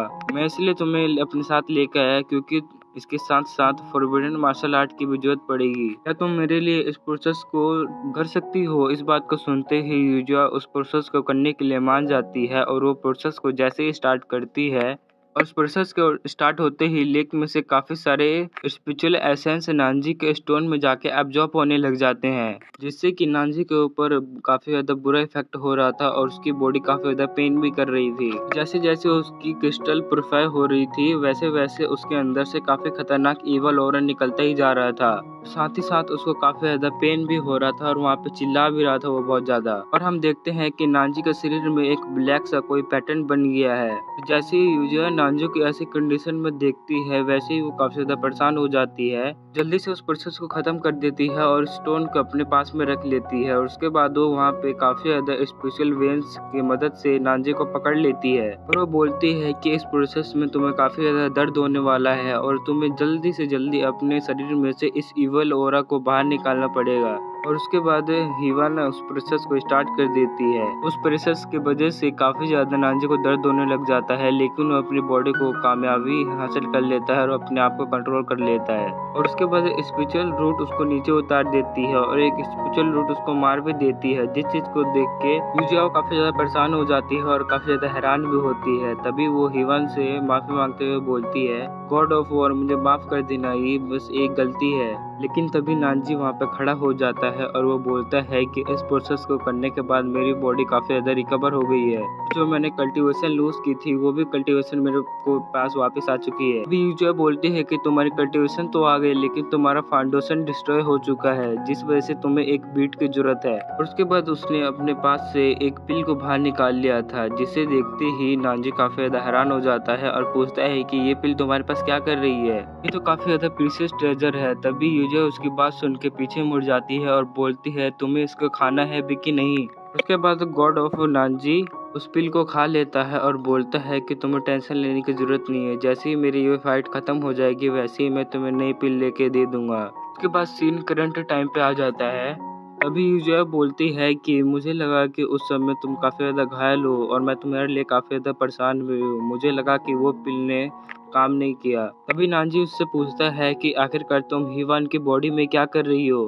तभी यूजिया बोलती है कि ऐसा हो सकता है कि हिवान और मैं एक साथ मरे थे, जिस वजह से मेरी सोल उसकी बॉडी में चली गई हो, और जब मुझे होश आया तो मुझे पता चला कि मैं हिवान की बॉडी में आ चुकी हूँ, जिस चीज को देख के मैं काफी ज्यादा परेशान भी हुई। लेकिन जैसे ही होश में आई मुझे लगा कि मैं इस बॉडी की ओनर हूँ, जिस चीज को सुन के तो नानजी भी काफी ज्यादा हैरान हो चुका होता है। उसके बाद नानजी पूछता है, तो हिवान का क्या हुआ? अभी यूजिया बोलती है, मुझे पहले लगा कि वो मर चुकी है, लेकिन जब उसने मेरी बॉडी को कंट्रोल किया तब मुझे पता चला कि वो मेरे ही अंदर है। उसने मुझे एक फाइट में मदद भी की थी, साथ ही साथ जो उसका वेपन था उसने मुझे अपने हवाले कर दिया, और जाते जाते उसने ये कहा था कि जब तुम स्ट्रांग हो जाओगी तो तुम्हारी मुलाकात मेरे से दोबारा से जरूर होगी। जब से उसकी बॉडी में आई हूँ मुझे तब से पता चला है कि उसकी पावर काफी ज्यादा है और मुझे डर लगता है कि मैं भी उसी की तरह कोई इवल पर्सन ना बन जाऊं। तभी नानजी अपने मन में सोच रहा होता है, अच्छा हिवान अभी भी जिंदा है, और वो काफी ज्यादा हैरान हो रहा होता है। अभी यूजिया नानजी को बताती है, सबसे बड़ी हैरानी की बात तो ये थी कि हिवान मेरी तरह ही दिखती थी। मुझे तो ये समझ में नहीं आ रहा ये कैसे हो सकता है, शायद इसके पीछे कोई राज है। मुझे लगता है कि हम दोनों आपस में कनेक्टेड है। तभी नानजी उससे पूछता है कि आखिरकार तुम्हारा जन्म कहाँ पे हुआ था? तभी यूजिया उसे बताती है कि मेरा जन्म पुसान के अंदर हुआ था। जैसे ही नानजी पुसान का नाम सुनता है वैसे ही वो अपने ख्यालों में खो जाता है। उसके बाद वो अपनी खालों में खो जाता है। तभी यूजुआ बोलती है, गॉड ऑफ वॉर क्या आप ठीक हो? तभी नांजी बोलता है, हाँ मैं ठीक हूँ, क्योंकि ह्यूवन के साथ मैं उधर ही रहता था। शायद तुम ह्यूवन को काफी ज्यादा देखती थी, इसी वजह से यहाँ पे आने के बाद तुम्हारा सिर्फ वैसा बन गया। अभी यूजुआ अपने मन में सोच रही होती है कि ये हो भी सकता है और नहीं भी, क्योंकि मुझे इसका कोई भी आइडिया नहीं है कि ये क्या हो रहा है मेरे साथ। मुझे ह्यूवन की बॉडी मिलनी थी, मुझे किसी और की बॉडी मिलनी चाहिए थी। और गॉड ऑफ वॉर ह्यूवन को कैसे जानते हैं? वो अपने मन में ये सब सोच रही होती है कि तभी नांजी पीछे मुड़ के बोलता है कि तुम्हें सोल लुकिंग टावर का यूज करना था ना, तो अभी यूज करते हैं उसको। इतना कहकर वो अपने सोल लुकिंग टावर को बाहर निकाल लेता है और वो यूजुआ के ऊपर उस सोल लुकिंग टावर का यूज कर देता है, जिससे कि उसे पता चलता है कि एक ही बॉडी में हीवान और यूजुआ की सोल होती है और दोनों सोल की एनर्जी काफी ज्यादा अलग थी, जिस वजह से एक बॉडी में एक टाइम पे बस एक ही पर्सन रह सकता है। उसके बाद वो प्रोसेस भी कंप्लीट हो जाता है। तभी यूजुआ नांजी से पूछती है कि आखिरकार आपने क्या किया? तभी यूजुआ बोलती है कि हीवन की पावर काफी ज्यादा टेरिफाइंग है और वो काफी ज्यादा खतरनाक भी है, इसीलिए जैसे ही उसको अपनी बॉडी पे कंट्रोल करने से पहले ही हमें हेवनली पैलेस को ये खबर दे देनी चाहिए, जिससे कि जल्दी से जल्दी हमें इससे छुटकारा मिल सके। तभी नांजी उससे बोलता है कि तुमने ये कहने में काफी ज्यादा टाइम लगा दिया है, क्योंकि जो तुम्हारी सोल है वो हीवन की बॉडी से काफी अच्छे से मर्ज हो चुकी है, जो तुम्हारे अंदर से हीवन की ब्रेथ भी महसूस नहीं हुई। इस बात को सुन के यूजुआ काफी ज्यादा खुश हो जाती है। हीवन अपनी बॉडी में कभी भी वापस नहीं आएगी, तो अच्छा हुआ, अब तो मैं अपनी इस बॉडी को छोड़ सकती हूँ और लिटिल फेरी वाली बॉडी में जा सकती हूँ। उसकी ऐसी बात सुन के नांजी बोलता है कि तुम चाह के भी इसके अंदर से अपनी सोल को नहीं निकाल सकती, क्योंकि ये बॉडी हीवन की है, और अगर तुमने जबरदस्ती इस बॉडी के अंदर से अपनी सोल निकालने की कोशिश की तो दोनों की ही सोल डिस्ट्रॉय हो जाएगी।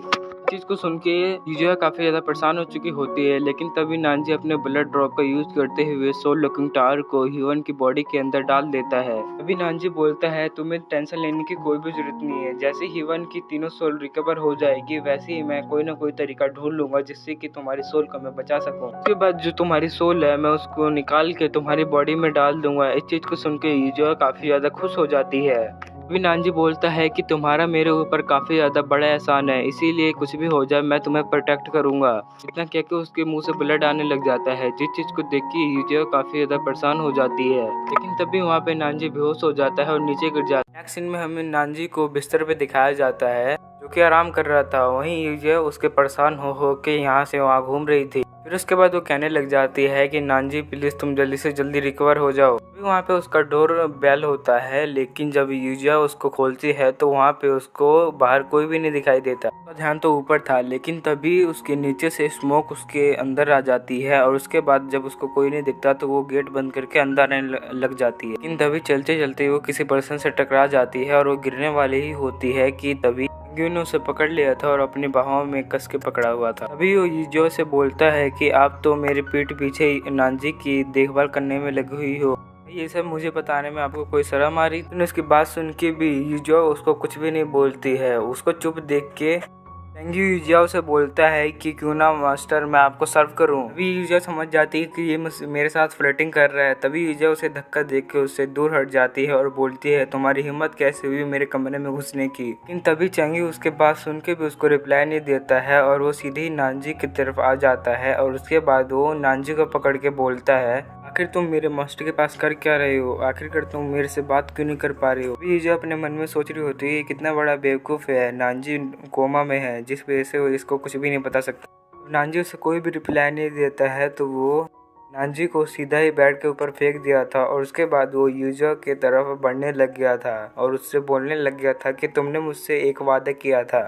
उसकी बात सुन के तो यूजिया को कुछ समझ में नहीं आ रहा था और उसके बाद वो उससे पूछती है आखिरकार कौन सा वादा?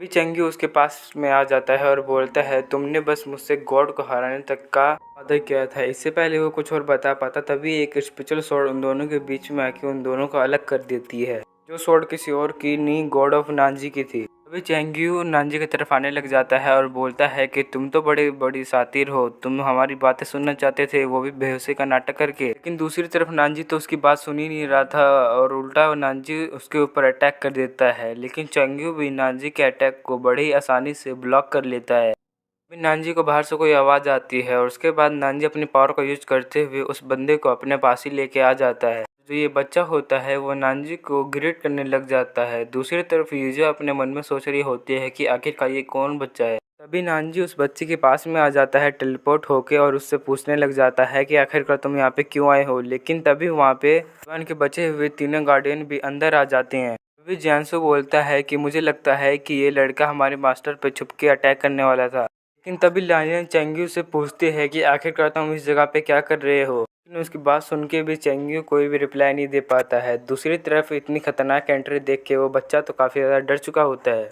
तभी वो बच्चा नानजी से बोलता है, मास्टर मैं आपको वापस से ले जाने के लिए आया हूँ। तभी नानजी उससे बोलता है कि मैं वापस नहीं जा सकता हूँ, यहाँ पे कुछ काम है, अगर तुम चाहो तो तुम यहाँ से जा सकते हो। नानजी की ऐसी बात सुन के वो बच्चा बोलता है कि अगर आप नहीं जाओगे तो मैं भी नहीं जाऊँगा। लेकिन तभी लैनिन के मन में पता नहीं क्या आता है कि वो अपने एवल स्पिरिट को समन कर लेती है और उस बच्चे को डराने लग जाती है। तभी जियोन और बेबी बोलते हैं, आखिरकार तुम्हें कौन सा काम पड़ गया। तभी गॉड ऑफ नानजी बोलता है कि हमारे सबसे पहला काम है कि हीवन का सोल को ढूंढना, और मुझे ये भी पता है कि हीवन की सोल पहली सोल कहाँ पर है, और वो जहाँ पे है वहाँ पे बहुत ही ज़्यादा इवल एनर्जी है। यूजियो जैसी इवल एनर्जी का नाम सुनती है वैसे वो बोलती है, फिर तो ये जगह काफ़ी ज़्यादा खतरनाक होगी। तभी जियोन बोलता है, डेंजरस नहीं, वो जगह इतनी ज़्यादा खतरनाक है कि वहाँ पे गोड्स को भी पनिशमेंट दिया जा सकता है, और अगर वो गलती से कोई भी बंदा वहाँ पे चला गया तो वहाँ से लौट के आना तो इम्पॉसिबल ही है। इनकी इतनी ज़्यादा खतरनाक बातें सुन के वो बच्चा डर जाता है और वो अपने मास्टर से बोलता है, मास्टर प्लीज़ आप उस जगह पे न जाना। आलियन और बेबी भी काफ़ी ज़्यादा डर जाते हैं और बोलते हैं कि अगर वो इतनी ज़्यादा खतरनाक जगह है तो इसीलिए हम यहीं पे रुकेंगे। अगर उस जगह से आप लोग 15 दिन में वापस नहीं आए तो हम को बचाने के लिए वहाँ पे आ जाएंगे। बेबी बोलता है कि लानियन हमें यहाँ पे किसी पावरफुल पर्सन को रखना चाहिए, जिस वजह से अगर ये सब कहीं पे फंस जाए तो हम उसे भेज के इन सबको बचा। उसकी ऐसी बात सुन के लानियन काफ़ी ज़्यादा गुस्सा हो जाती है और वो अपने हील को उसके पैर में घुसाते हुए बोलती है, मेरे पास पहले से इनको बचाने के लिए तरीका है, इसीलिए तुम बीच में मत बोलो। दोनों को झगड़ा करते हुए देख के नानजी बोलता है कि बेशक वहाँ पे इवल एनर्जी काफ़ी ज़्यादा है, लेकिन हमें वहाँ पे मिस्ट्री फॉरेस्ट को भी पार करना पड़ेगा। फॉरेस्ट में भी काफ़ी ज़्यादा इवल एनर्जी वाले मॉन्स्टर होंगे, इसीलिए लानियन तुम्हें हमारे साथ चलना ही होगा, क्योंकि तुम इवल एनर्जी को अपने कंट्रोल में कर सकती हो। जी की बात सुन के तो लानियन वहाँ पे काफ़ी ज़्यादा दुखी हो जाती है। तभी जियोन बोलते हैं कि अगर तुम वहाँ पे जा रहे हो तो मैं भी चलता हूँ तुम्हारे साथ, क्योंकि उस जगह पे मुझे अपनी मास्टर को प्रोटेक्ट करना है। तभी जियांसु बोलता है कि अगर तुम नहीं रुकना चाहते हो तो मैं ही रुक जाता हूँ इस जगह पे। जियांसु की बात सुन के लानियन काफ़ी ज़्यादा गुस्सा हो जाती है और बोलती है, आखिरकार तुम ऐसे बोल भी कैसे सकते हो, तुम्हारी कॉमेट पावर है वो हम सबसे काफ़ी ज़्यादा पावरफुल है, इसीलिए तुम्हें हमारे साथ चलना ही होगा। वो आपस में झगड़ा करने लग जाते हैं। इस बात को देखते ही जब बोलती है कि सभी के सभी लोग यहाँ पे चुप हो जाओ, और मैं यहाँ पे बता देना चाहती हूँ कि यहाँ पे चेंग्यू रुकेगा। ऐसी चेंग्यू का नाम सुनते हैं वैसे ही वो सब एग्री कर जाते हैं। नानजी उस बच्चे से बोलता है कि वो प्लेस काफ़ी ज़्यादा डेंजरस है, इसीलिए तुम्हें यहीं पे रुकना होगा। तभी वो बच्चा बोलता है, मैं इस जगह पे रुकने के लिए तैयार हूँ, लेकिन आप भी उस जगह पे अपना ध्यान रखना। अगर आपको थोड़ी सी भी देर हो गई तो मैं हेवनली पैलेस के हजारों सोल्जर्स को आपको बचाने के लिए भेज दूंगा। अपने डिसेबल की ऐसी बात सुन के नानजी काफ़ी ज़्यादा खुश हो जाता है, और फिर नानजी सभी लोगों से बोलता है कि आज के दिन सभी लोग रेस्ट कर लो, क्योंकि हमें सुबह निकलना है। इस बात को सुन के यूजिया तो काफ़ी ज़्यादा खुश हो चुकी होती है, लेकिन दूसरी तरफ चेंग्यू बोलता है कि मुझे ऐसा कोई ना कोई तरीका मिल ही जाएगा जिससे कि मैं तुम्हारी असली आइडेंटिटी को सबके सामने रिवील कर सकूं, क्योंकि मुझे तो कहीं ना कहीं शक है कि तुम हमारी मास्टर नहीं हो सकती हो। इसके बाद हमें नेक्स्ट सीन में फोर्स को दिखाया जाता है, जहाँ पे कि गॉड ऑफ वॉर नानजी और सभी लोगों को दिखाया जाता है। तभी लाले ने वहाँ पे कुछ इवल स्पिरिट को समन कर दिया था, जिससे कि वो आगे के रास्ते को चेक कर सके। तभी लालेन के स्पिरिट के ऊपर किसी ने अटैक कर दिया था, जिससे कि सभी लोगों को पता चल गया था कि इधर कोई खतरा है, इसीलिए सभी लोग फाइटिंग फौज में खड़े हो गए थे। लेकिन तभी स्मोक में से एक आवाज आती है और बोलती है, आखिरकार तुम इस जगह पे क्या कर रहे हो, तुम सबको इस मिस्टी फॉरेस्ट में आने की परमिशन किसने दी। कुछ इविल स्पिरिट ने उनके ऊपर अटैक कर दिया था, लेकिन जीवन ने बड़ी आसानी से एक स्पिरिट को मार दिया था और बोलता है कि जल्दी से जल्दी हमारे मास्टर को प्रोटेक्ट करो। विल लालियन अपने अम्ब्रेला का यूज करते हुए बहुत सारे स्पिरिट को अपने पास आने से रोक रही थी। तभी एक इविल स्पिरिट ने उसको धक्का मार के नीचे गिरा दिया था, लेकिन उसने नीचे गिरने से पहले अपने आप को संभाल लिया था और बोलती है, बेबी आखिरकार तुम कर क्या रहे हो बेवकूफ, फिर तुम इनके ऊपर अटैक क्यों नहीं कर रहे। तभी बेबी को हमें दिखाया जाता है जो कि एक विलेजन में फंस चुका था और उसके चारों तरफ खाना घूम रहा था। दूसरी तरफ यूजा भी एक ड्रीम में फंस जाती है, जहाँ पे कि वो नानजी को अपने हाथों से एक स्वीट डिश खिलाने की कोशिश कर रही थी।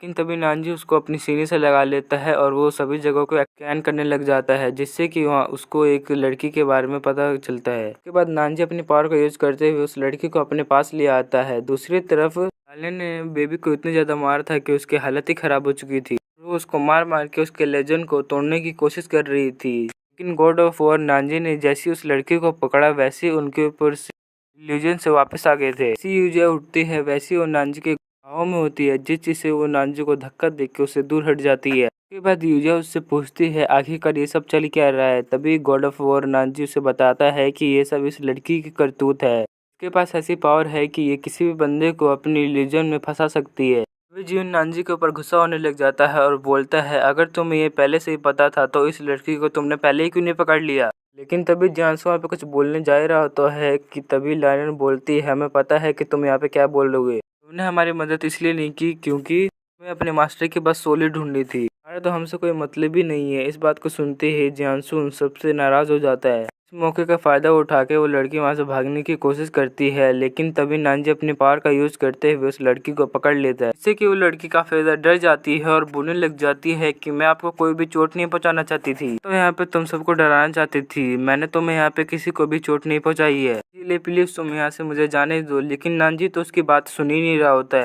बल्कि यूजिया को बता रहा होता है कि ये लड़की कोई नॉर्मल नहीं है, ये एक मॉन्स्टर है। के पास एक बॉडी है जिसमें कि काफी ज्यादा खतरनाक पॉइजन होता है, जिस वजह से ये बस मिस्टी फॉरेस्ट में ही रह सकती है। बॉडी में इतना ज्यादा खतरनाक जहर है जिससे कि ये जहर किसी को भी हेलुसिनेशन दिखा सकता है। जी की बात सुन के वो लड़की बोलती है सर आप तो काफी ज्यादा औसम हो, क्योंकि आपने बस मेरे को देख के ही मेरे बारे में सब कुछ बता दिया। उसकी ऐसी बात सुन के यूजिया तो काफी ज्यादा गुस्सा हो चुकी थी। दूसरी तरफ लालियन तो इससे भी ज्यादा गुस्सा हो चुकी होती है और उससे बोलती है आखिरकार तुम हमारी जान लेना नहीं चाहती थी तो तुमने हमारे ऊपर अटैक क्यों किया। सभी को बताने लग जाती है कि मैं इस जगह पे अपने फादर को ढूंढने आई हूँ जो कि इवल लैंड के अंदर कैदी बने हुए हैं, और फिर हमें इसका नाम बताया जाता है जो कि लाइला होता है। इसकी बात सुन के यूजा बोलती है कि अगर तुम इस रीजन से आई हो अपने फादर को बचाने के लिए तो मैं तुम्हारी मदद कर सकती हूँ। लेकिन तभी विवेक के हार्मोन जाग जाते हैं और उसके बाद वो उस लड़की के पास जाके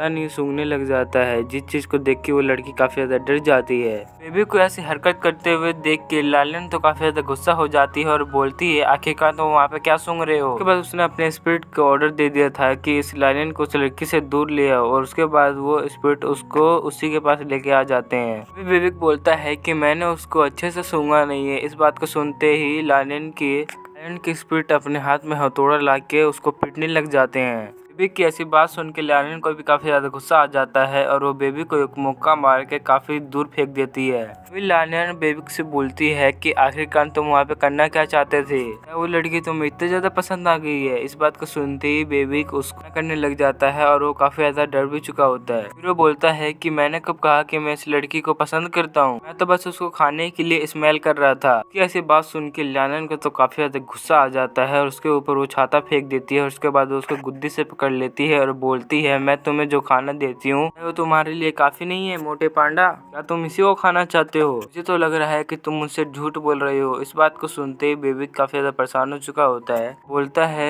लालियन मैं आखिरकार उसके बारे में कुछ कैसे सोच सकता हूँ, मैं तो बस उसको खाने की तरह ही सोच रहा था। बात सुनकर तो यूजा भी काफी ज्यादा हंसने लग जाती है और दूसरी तरफ लाला तो काफी ज्यादा डर चुकी होती है। अभी लालियन उसे बोलती है चलो तुम उसको खाओ, मैं भी देखो तुम उसको कैसे खाओगे। उसका तो बस ऐसा कहना ही था कि बेबी उसको खाने के लिए आगे बढ़ने लग जाता है। दूसरी तरफ लाइला तो काफी ज्यादा डर चुकी होती है। फिर वो बोलती है कि मैं तो काफी ज्यादा जहरीली हूँ, प्लीज मुझे न खाओ, अगर तुम मुझे जिंदा छोड़ दो तो मैं तुम्हारी किसी भी तरीके की मदद कर सकती हूँ, और अगर तुम चाहो तो मैं तुम्हें इवल लैंड के अंदर भी पहुंचा सकती हूँ। जैसी यूजिया इवल लैंड का नाम सुनती है वैसी वो बेबी को रोक देती है और उसको बोलती है कि आखिरकार इवल लैंड के अंदर जाने का कौन सा रास्ता है। लैला बोलती है कि सच में आप सबका लक काफी ज्यादा अच्छा है क्योंकि आप बड़ी ही आसानी से इवल लैंड के अंदर पहुंच सकते हो। जीवन बोलता है कि हमारे पास लालियन की इवल स्पिरिट है जिससे कि हम उस जगह पे जा सकते हैं, हमें तुम्हारी कोई भी जरूरत नहीं है। इसकी ऐसी बात सुनकर लाला तो काफी ज्यादा खुश हो जाती है और बोलती है तो आप यहाँ पे देरी क्यों कर रहे हो, जल्दी से जाओ इवल लैंड के अंदर। तभी लालियन बोलती है मैं तो शुक्र मनाना चाहिए कि बेबी ने तुम्हें नहीं खाया, तो मेरी जबान ऐसे चल ही नहीं पाती। तभी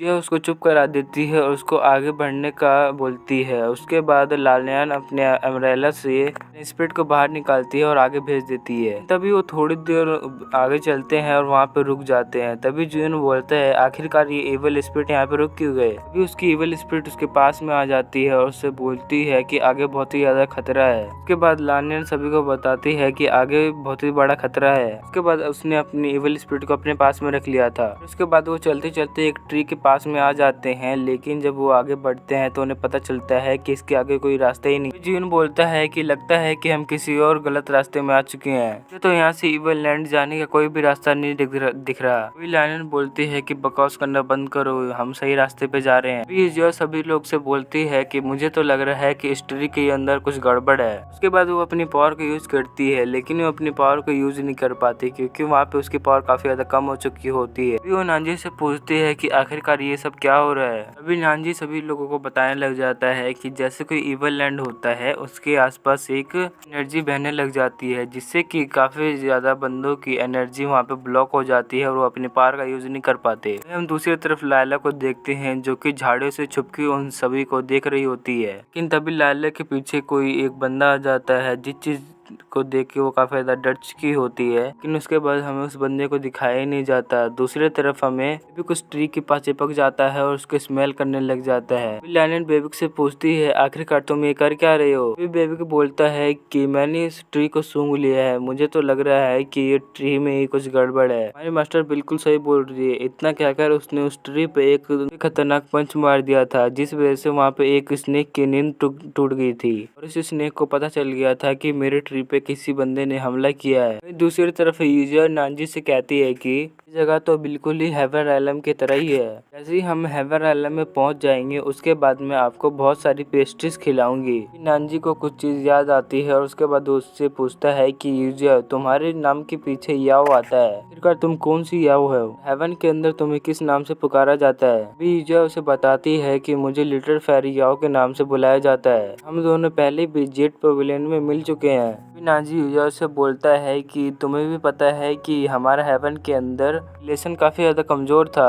हमने अपने लाइफ का सेक्रीफाइस करके मुझे क्यों बचाया। जी की मुझसे ऐसी बातें सुन के तो यूजर काफी ज्यादा दुखी हो जाती है। वो बोलती है कि उस जगह पे मैं काफी ज्यादा वीक थी, जिस वजह से मैं आपकी कोई भी उस जगह पे हेल्प नहीं कर पाई थी। जगह पे जो मेरे ऊपर अटैक हुआ था जिस वजह से मेरी जान जाने वाली थी, लेकिन आपने उस अटैक को रोक के मेरी जान बचा ली। इसीलिए मैंने इस चीज का एहसान चुकाने के लिए अपनी जिंदगी के बारे में भी नहीं सोचा। उस जगह पे भी मेरा काफी ज्यादा कुछ मकसद था जिसे मैं आपको बता नहीं सकती। ऐसी बात सुन के गॉड ऑफ नानजी बोलता है कि आगे से तुम्हें अपनी लाइफ को खतरे में डालने की कोई भी जरूरत नहीं है। ऐसी बात सुन के यूजिया बोलती है कि इस चीज का मुझे कोई भी पछतावा नहीं है, क्योंकि आप हजारों सालों से वैली पैलेस के नंबर 1 गॉड हो। जब आप पहली बार जेट पवेलियन में आए थे तभी भी आप कोई वॉर की सिचुएशन में ही फंसे हुए थे। उस समय पे चाहती थी कि मैं वहाँ पे आपकी मदद कर सकूं, लेकिन मैं उस जगह पे इतनी ज्यादा वीक थी कि मैं आपकी मदद भी नहीं कर पाई। जैसे ही वो वॉर खत्म हुआ वैसे ही आप मेरे लिए एक रोल मॉडल बन गए।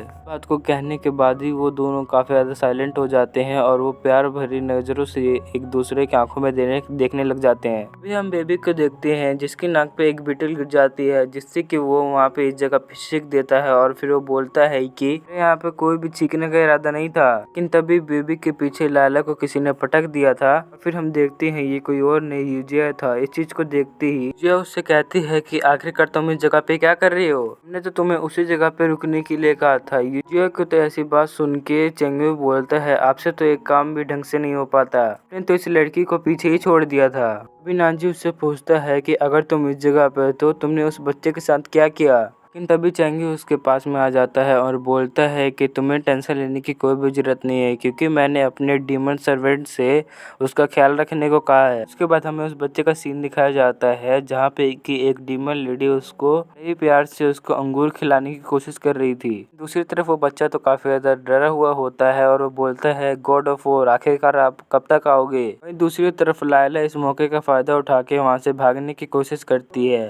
तभी जीन उसके गले पे तलवार रख देता है और बोलता है यहीं पे रुक जाओ, आखिरकार तुम यहाँ से कहाँ भागने की कोशिश कर रहे हो। वो इतना कहते हैं कि तभी वहाँ पे एक ब्लैक सर्वेंट आ जाता है। इस सरपेंट को देखते ही सभी लोग अटैक मोड में आ जाते हैं। दूसरी तरफ वो सरपेंट सीधा यूजिया को अपना पहला निशाना बना देता है। उस जगह पे यूजिया काफी ज्यादा कमजोर थी। इस चीज को देखते ही यूजिया काफी ज्यादा परेशान हो चुका होता है। चिल्ला के कहता है, मास्टर जल्दी से वहाँ से हट जाइए। तो बस ये कह ही रहा था कि तभी गॉड ऑफ वॉर नानजी उसको कमर से पकड़ के अपने सीने में लगा लेता है। सरपेंट के अटैक से उसको बचा लिया था। दूसरी तरफ नानजी ने उसे स्नेक के ऊपर एक तलवार से अटैक करके उसको पीछे फेंक दिया था। साथ ही वो यूजिया को लेके एक जंप मार के पीछे हट जाता है। लेकिन वो स्नेक तो काफी ज्यादा हरामी था, जिस वजह से उनका पीछा छोड़ ही नहीं रहा था। लेकिन नानजी भी कहीं कम थोड़ी ना था। इस वजह से नानजी ने उसके सारे अटैक्स को काफी आसानी से ब्लॉक कर लिए थे और उससे दूर हट गया था। लेकिन तभी जियोन को काफी ज्यादा गुस्सा आ जाता है और वो स्नेक के पास आके काफी ज्यादा अपने ड्रैगर का यूज करते हुए उसके ऊपर कट मारने लग जाता है। लेकिन इस सब का कोई फायदा हो ही नहीं रहा था, क्योंकि उस स्नेक के ऊपर कुछ असर ही नहीं दिख रहा था, क्योंकि उसकी स्किन काफी ज्यादा स्ट्रॉन्ग थी,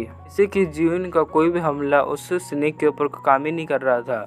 चीज को देखते जियांसु भी फाइट करने के लिए तैयार हो जाता है और उसके बाद वो अपने आर्चर स्किल का यूज करते हुए कैरो उस स्नेक के ऊपर कर देता है। लेकिन इससे उस ब्लैक सरपेंट को कुछ होता ही नहीं है। इससे कुछ होता तो नहीं है, लेकिन ये स्नेक काफी ज्यादा एग्रेसिव हो जाता है और उसने अपने पूंछ के यूज करते हुए बेबी को दूर पटक दिया था। उसको देखते ही लायन अपने काफी ज्यादा स्पिरिट को वहाँ पे समन करने लग जाती है और उसे स्नेक के ऊपर अटैक करने के लिए भेज देती है। लेकिन दूसरी तरफ वो ब्लैक सरपेंट इन सभी स्पिरिट को देख के डरते ही नहीं है, उल्टा वो उन सभी स्पिरिट को अपने अंदर एब्जॉर्ब कर लेता है।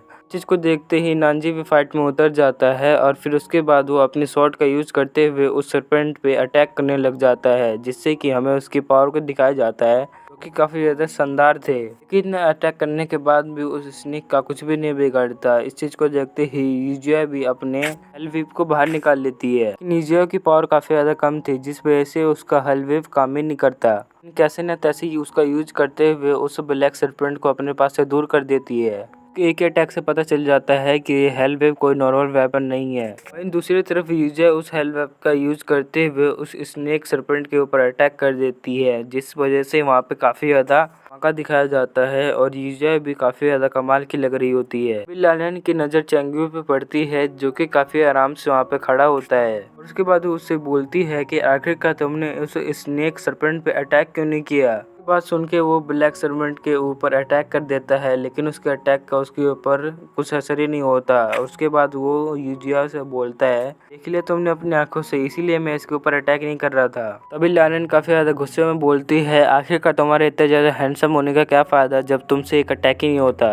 दूसरी तरफ यूजिया फाइट करते करते एक खाई के नीचे आ जाती है, जो अपने मन में कहने लग जाती है, मेरी पावर काफी ज्यादा कम हो चुकी है और मैं इससे फाइट भी नहीं कर सकती हूँ। आखिरकार मैं इस जगह पे करूँ तो करूँ क्या। लेकिन वो स्नेक नानजी को चकमा देते हुए यूजिया की तरफ जाने लग जाता है। इस चीज को देखते ही यूजिया वहाँ पे काफी ज्यादा खतरनाक बैरियर बना लेती है, जिससे कि वो इस स्नेक को रोक सके। क्योंकि स्नेक काफी ज्यादा पावरफुल था, जिस वजह से वो यूजिया के बैरियर को तोड़ते हुए उसको पहाड़ से नीचे गिरा देता है। जिस चीज को देख के सभी गार्डियंस वहाँ पे काफी ज्यादा परेशान हो चुके होते हैं। लेकिन तभी नानजी बिना वक्त गवाए वो इसे छलांग मार देता है और नेक्स्ट सीन में हमें नानजी और यूजिया का सीन दिखाया जाता है, जहाँ पे कि यूजिया बेहोश होती है।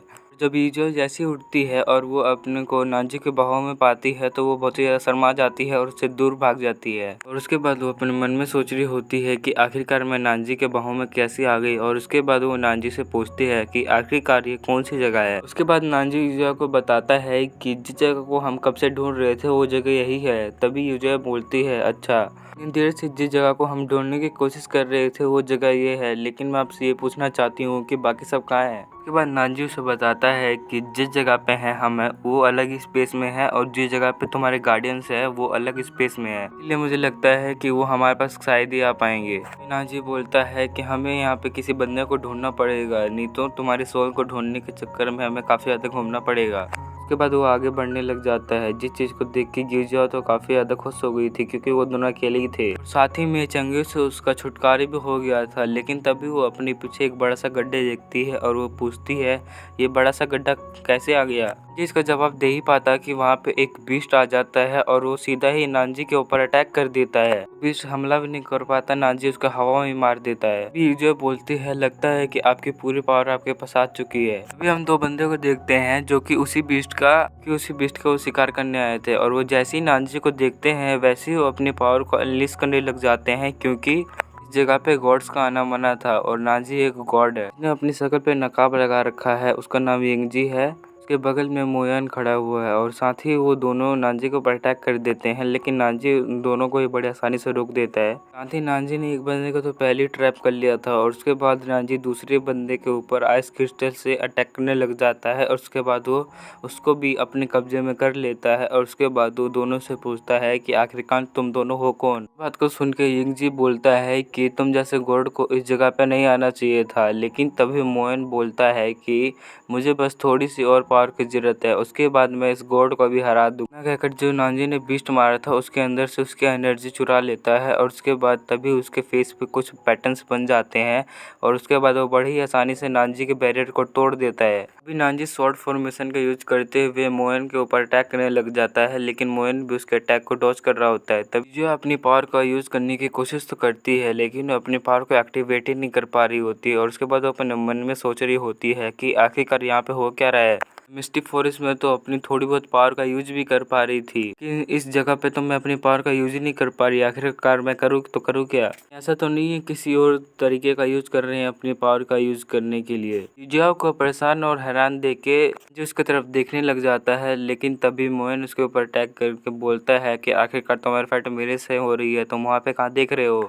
भाई नानजी ने तो बड़ी आसानी से मोयन को सारे अटैक को डॉज कर लिया था और साथ ही में उसे एक किक मार के दूर फेंक देता है। मोयन तो हार मानने का नाम नहीं ले रहा था। वापस से वो नानजी को अटैक तो कर देता है, लेकिन नानजी टेलीपोर्ट होकर उसके पीछे आ जाता है और उसको वापस से नीचे गिरा देता है। इतने खतरनाक नज़ारे को देख के युजियाओ तो वहाँ पे काफ़ी ज़्यादा दंग हो चुकी होती है, लेकिन तभी धुएं से नानजी बाहर निकलता है और युजियाओ को लेके वहाँ से उड़ने लग जाता है। नानजी युजियाओ से बोलता है कि तुम अपनी पावर को इस जगह पे यूज नहीं करना है, क्योंकि यहाँ पे गॉड से सभी लोग नफरत करते हैं। तुम अपनी पावर को यूज करोगी तो यहाँ पे तुम खतरे में पड़ जाओगी।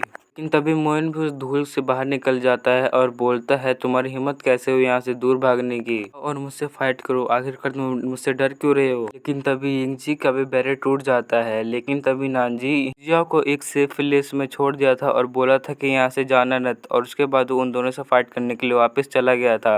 यिंगजी ने नानजी के ऊपर अटैक कर दिया था, लेकिन नानजी भी कोई कम पावरफुल नहीं होता, वो बड़ी ही आसानी से उसके स्वॉर्ड को रोक देता है। समझ जाते हैं कि हम इसे अकेले नहीं हरा सकते, इसीलिए वो दोनों एक साथ नानजी को ऊपर अटैक कर देते हैं। लेकिन नानजी उनके अटैक को बड़े आसानी से रोक लेता है और उसके बाद वो उनसे बोलता है क्या तुम ये फाइट थोड़ी देर के लिए रोक सकते हो? मैं तुमसे कुछ बात करना चाहता हूँ। उसकी बात सुन के यिंगजी बोलता है कि हमें किसी भी गॉड से कोई भी बात नहीं करनी है, तो बस सीधा गॉड को देखते ही मार देते हैं। तभी नानजी समझ जाता है कि ये लातों के भूत है, बातों से नहीं मानेंगे। उसके बाद वो अपने स्वॉर्ड को रख देता है। उसके बाद वो अपने हैंड का यूज करते हुए उन दोनों की काफी ज्यादा धुलाई करने लग जाता है और वो काफी गंदी तरीके से पिटने लग जाते हैं। जो मोयन की पावर को सेंस करके काफी ज्यादा इम्प्रेस हो जाता है, लेकिन उसके फाउंडेशन काफी ज्यादा कमजोर होती है। उसके बाद नानजी ने यिंगजी को बड़ी आसानी से वहाँ पे ठिकाने लगा दिया था। बस इस जगह पे बस मोयन ही बचा हुआ था। अभी नानजी सुप्रीम स्वॉर्ड फॉर्मेशन का यूज करते हुए वहाँ पे काफी बड़े बड़े स्वॉर्ड को समन कर लेता है और उसके बाद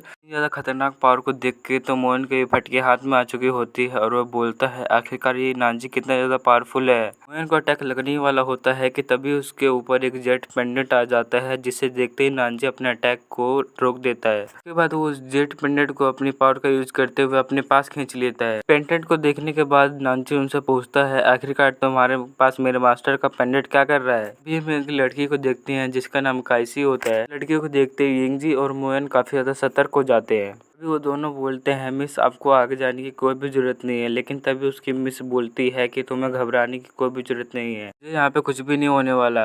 अपनी मिस की बात सुन के वो दोनों शांत हो जाते हैं और उसके बाद वो आगे बढ़ के नानजी से पूछती है आखिरकार तुमने इस सुप्रीम स्वॉर्ड फॉर्मेशन को कहाँ से सीखा? अभी नानजी उसे बताता है कि मैंने ये फॉर्मेशन अपने मास्टर शिवाई से सीखा है। शिवाई का नाम सुनते ही वो लड़की बोलती है आखिरकार शिवाई कैसा है। इस बात को सुन के नानजी बोलता है, आखिरकार मैं ये सब तुम्हें क्यों बताऊं, आखिरकार तुम हो कौन, मेरी मास्टर से तुम्हारा क्या ताल्लुक है। अभी वो बोलती है कि तुम्हें ये जानने की कोई भी जरूरत नहीं है, हमारे मास्टर ने ये जेट पेंडेंट मुझे ऐसे नहीं दिया। तभी नानजी उसको आगे बढ़ के वो जेट पेंडेंट लौटा देता है और बोलता है, लगता है आपका मेरे मास्टर के साथ कोई रिलेशन है। ये जेट पेंडेंट मेरे मास्टर ने आपको दिया होगा। सॉरी मैंने आपके साथ ये बदतमीजी की। मैं आपको ये भी बता दूं कि मेरे मास्टर के बारे में मुझे कोई भी जानकारी नहीं है कि वो किस जगह पे है। इस बात को सुन के मिस काइसी तो काफी ज्यादा परेशान हो जाती है, लेकिन तभी भागते भागते यूजिया भी उधर आ जाती है। जैसे ही वो यूजिया को देखते हैं वैसे वो काफी ज्यादा चौंक जाते हैं और बोलते हैं, हीवन आखिरकार तुम इस जगह पे क्या कर रही हो।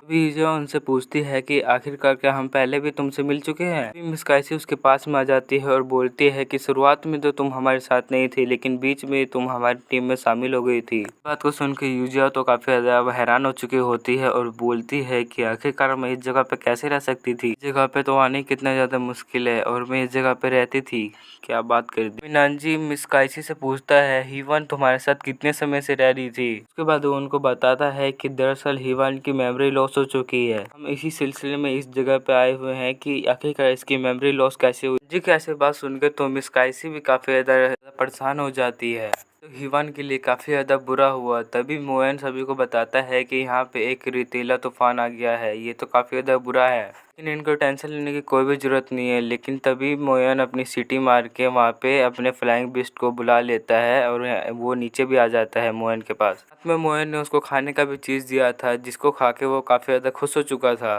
उसके बाद वो सभी से बोलता है, जल्दी से इसके ऊपर बैठ जाओ, बाकी के बाद हमें बाद में करेंगे। उसके बाद वो सभी लोग उस बिस्ट के ऊपर बैठ जाते हैं और उस जगह से वो काफी तेजी से भागने लग जाते हैं। अभी यिंगजी बोलता है, पता नहीं ये रेतीला तूफान अचानक से यहाँ पे आ कैसे गया। तो लग रहा है कि ये सारा कुछ इसी गॉड के कारण हो रहा है, इसी ये गॉड यहाँ पे आया है, तब से ये अपने साथ मुसीबतें लेके चल रहा है। उसके बाद सुन के मिस काइसी बोलती है कि तुम्हें गॉड ऑफ वॉर के बारे में ऐसा नहीं बोलना चाहिए, मुझे तो नहीं लगता ये किसी भी गलत इरादे से आए हैं इधर। साथ में ये भी बोलती है कि गलती से भी इसके बारे में किसी को बता न देना। और उसके बाद वो नानजी से बोलती है कि तुम अपने डिवाइन पावर का यहाँ पे यूज मत करना, तो इस जगह पे हमारे लिए काफी ज्यादा दिक्कत खड़ी हो सकती है, और साथ ही हो सके तो तुम अपना आइडेंटिटी को भी छुपा लेना। सारी बात सुन के नानजी हीवन से बोलता है कि तुम मेरे नाम से इस जगह पे मुझे मत बुलाना, तुम मुझे किसी और नाम से बुला लेना।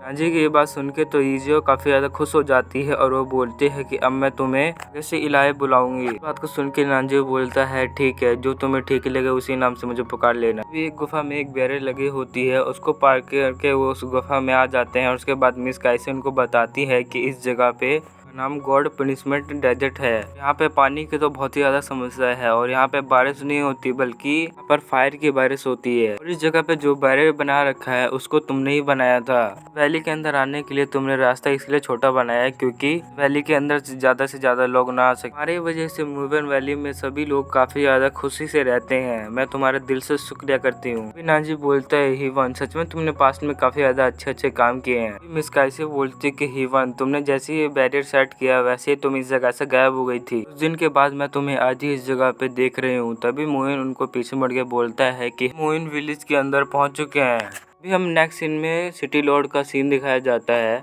लॉर्ड से मिलने के लिए एक बंदा आया था जिसका नाम किन यूंग होता है, और फिर वो सिटी लॉर्ड से बोलता है मैन को अपने बस 10% पावर यूज करनी है और उसके बाद वो बैरियर स्टार्ट हो जाएगा। उस बैरियर के स्टार्ट होते ही हमारी ये सिटी पूरी तरीके से सेफ हो जाएगी, लेकिन फिर भी आप इसके बारे में ज्यादा क्यों सोच रहे हो। फिर उसके बाद हमें सिटी लॉर्ड का नाम बताया जाता है जो कि मोचन होता है। लेकिन तभी उस जगह पे मिस काइसी भी आ जाती है और उसके साथ उसके 2 गार्ड भी होते हैं जिसने नानजी के साथ फाइट किया था। अभी उनका सिटी लॉर्ड मोचन बोलता है, फाइनली तुम इस जगह पे वापस आए गए, इस हिसाब से तुम्हारा सफर तो काफी ज्यादा अच्छा होगा। तभी मोयन बोलता है, पहले से बहुत ज्यादा मॉन्स्टर कम हो चुके हैं जिस वजह से मैं ज्यादा डेमोनिक एनर्जी को एब्जॉर्ब नहीं कर पाया। ऐसी बात सुन के एक बंदा खड़ा हो जाता है और उसके बाद वो बोलता है, तुम ही तो हमारा एकलौता सहारा हो, अगर तुम डेमोनिक एनर्जी एब्जॉर्ब नहीं करोगे तो इस तरह से तो तुम्हारी पावर ही खत्म हो जाएगी। तुम डेमोनिक एनर्जी एब्जॉर्ब नहीं करोगे तो हमारी सिटी का बैरियर कैसे मजबूत होगा। फिर हमें इसका नाम बताया जाता है जो कि डाजू होता है। डाजू की बात सुन के किन्यूंग बोलता है, डाजू बिल्कुल सही बोल रहा है, क्योंकि अगर तुम्हारे पास तुम्हारी डेमोनिक पावर ही नहीं रहेगी तो उस बैरियर को भी स्ट्रॉन्ग नहीं कर पाओगे, और जब वो बैरियर स्ट्रॉन्ग नहीं होगा तो वो अपने आप ही इस जगह से से हट जाएगा।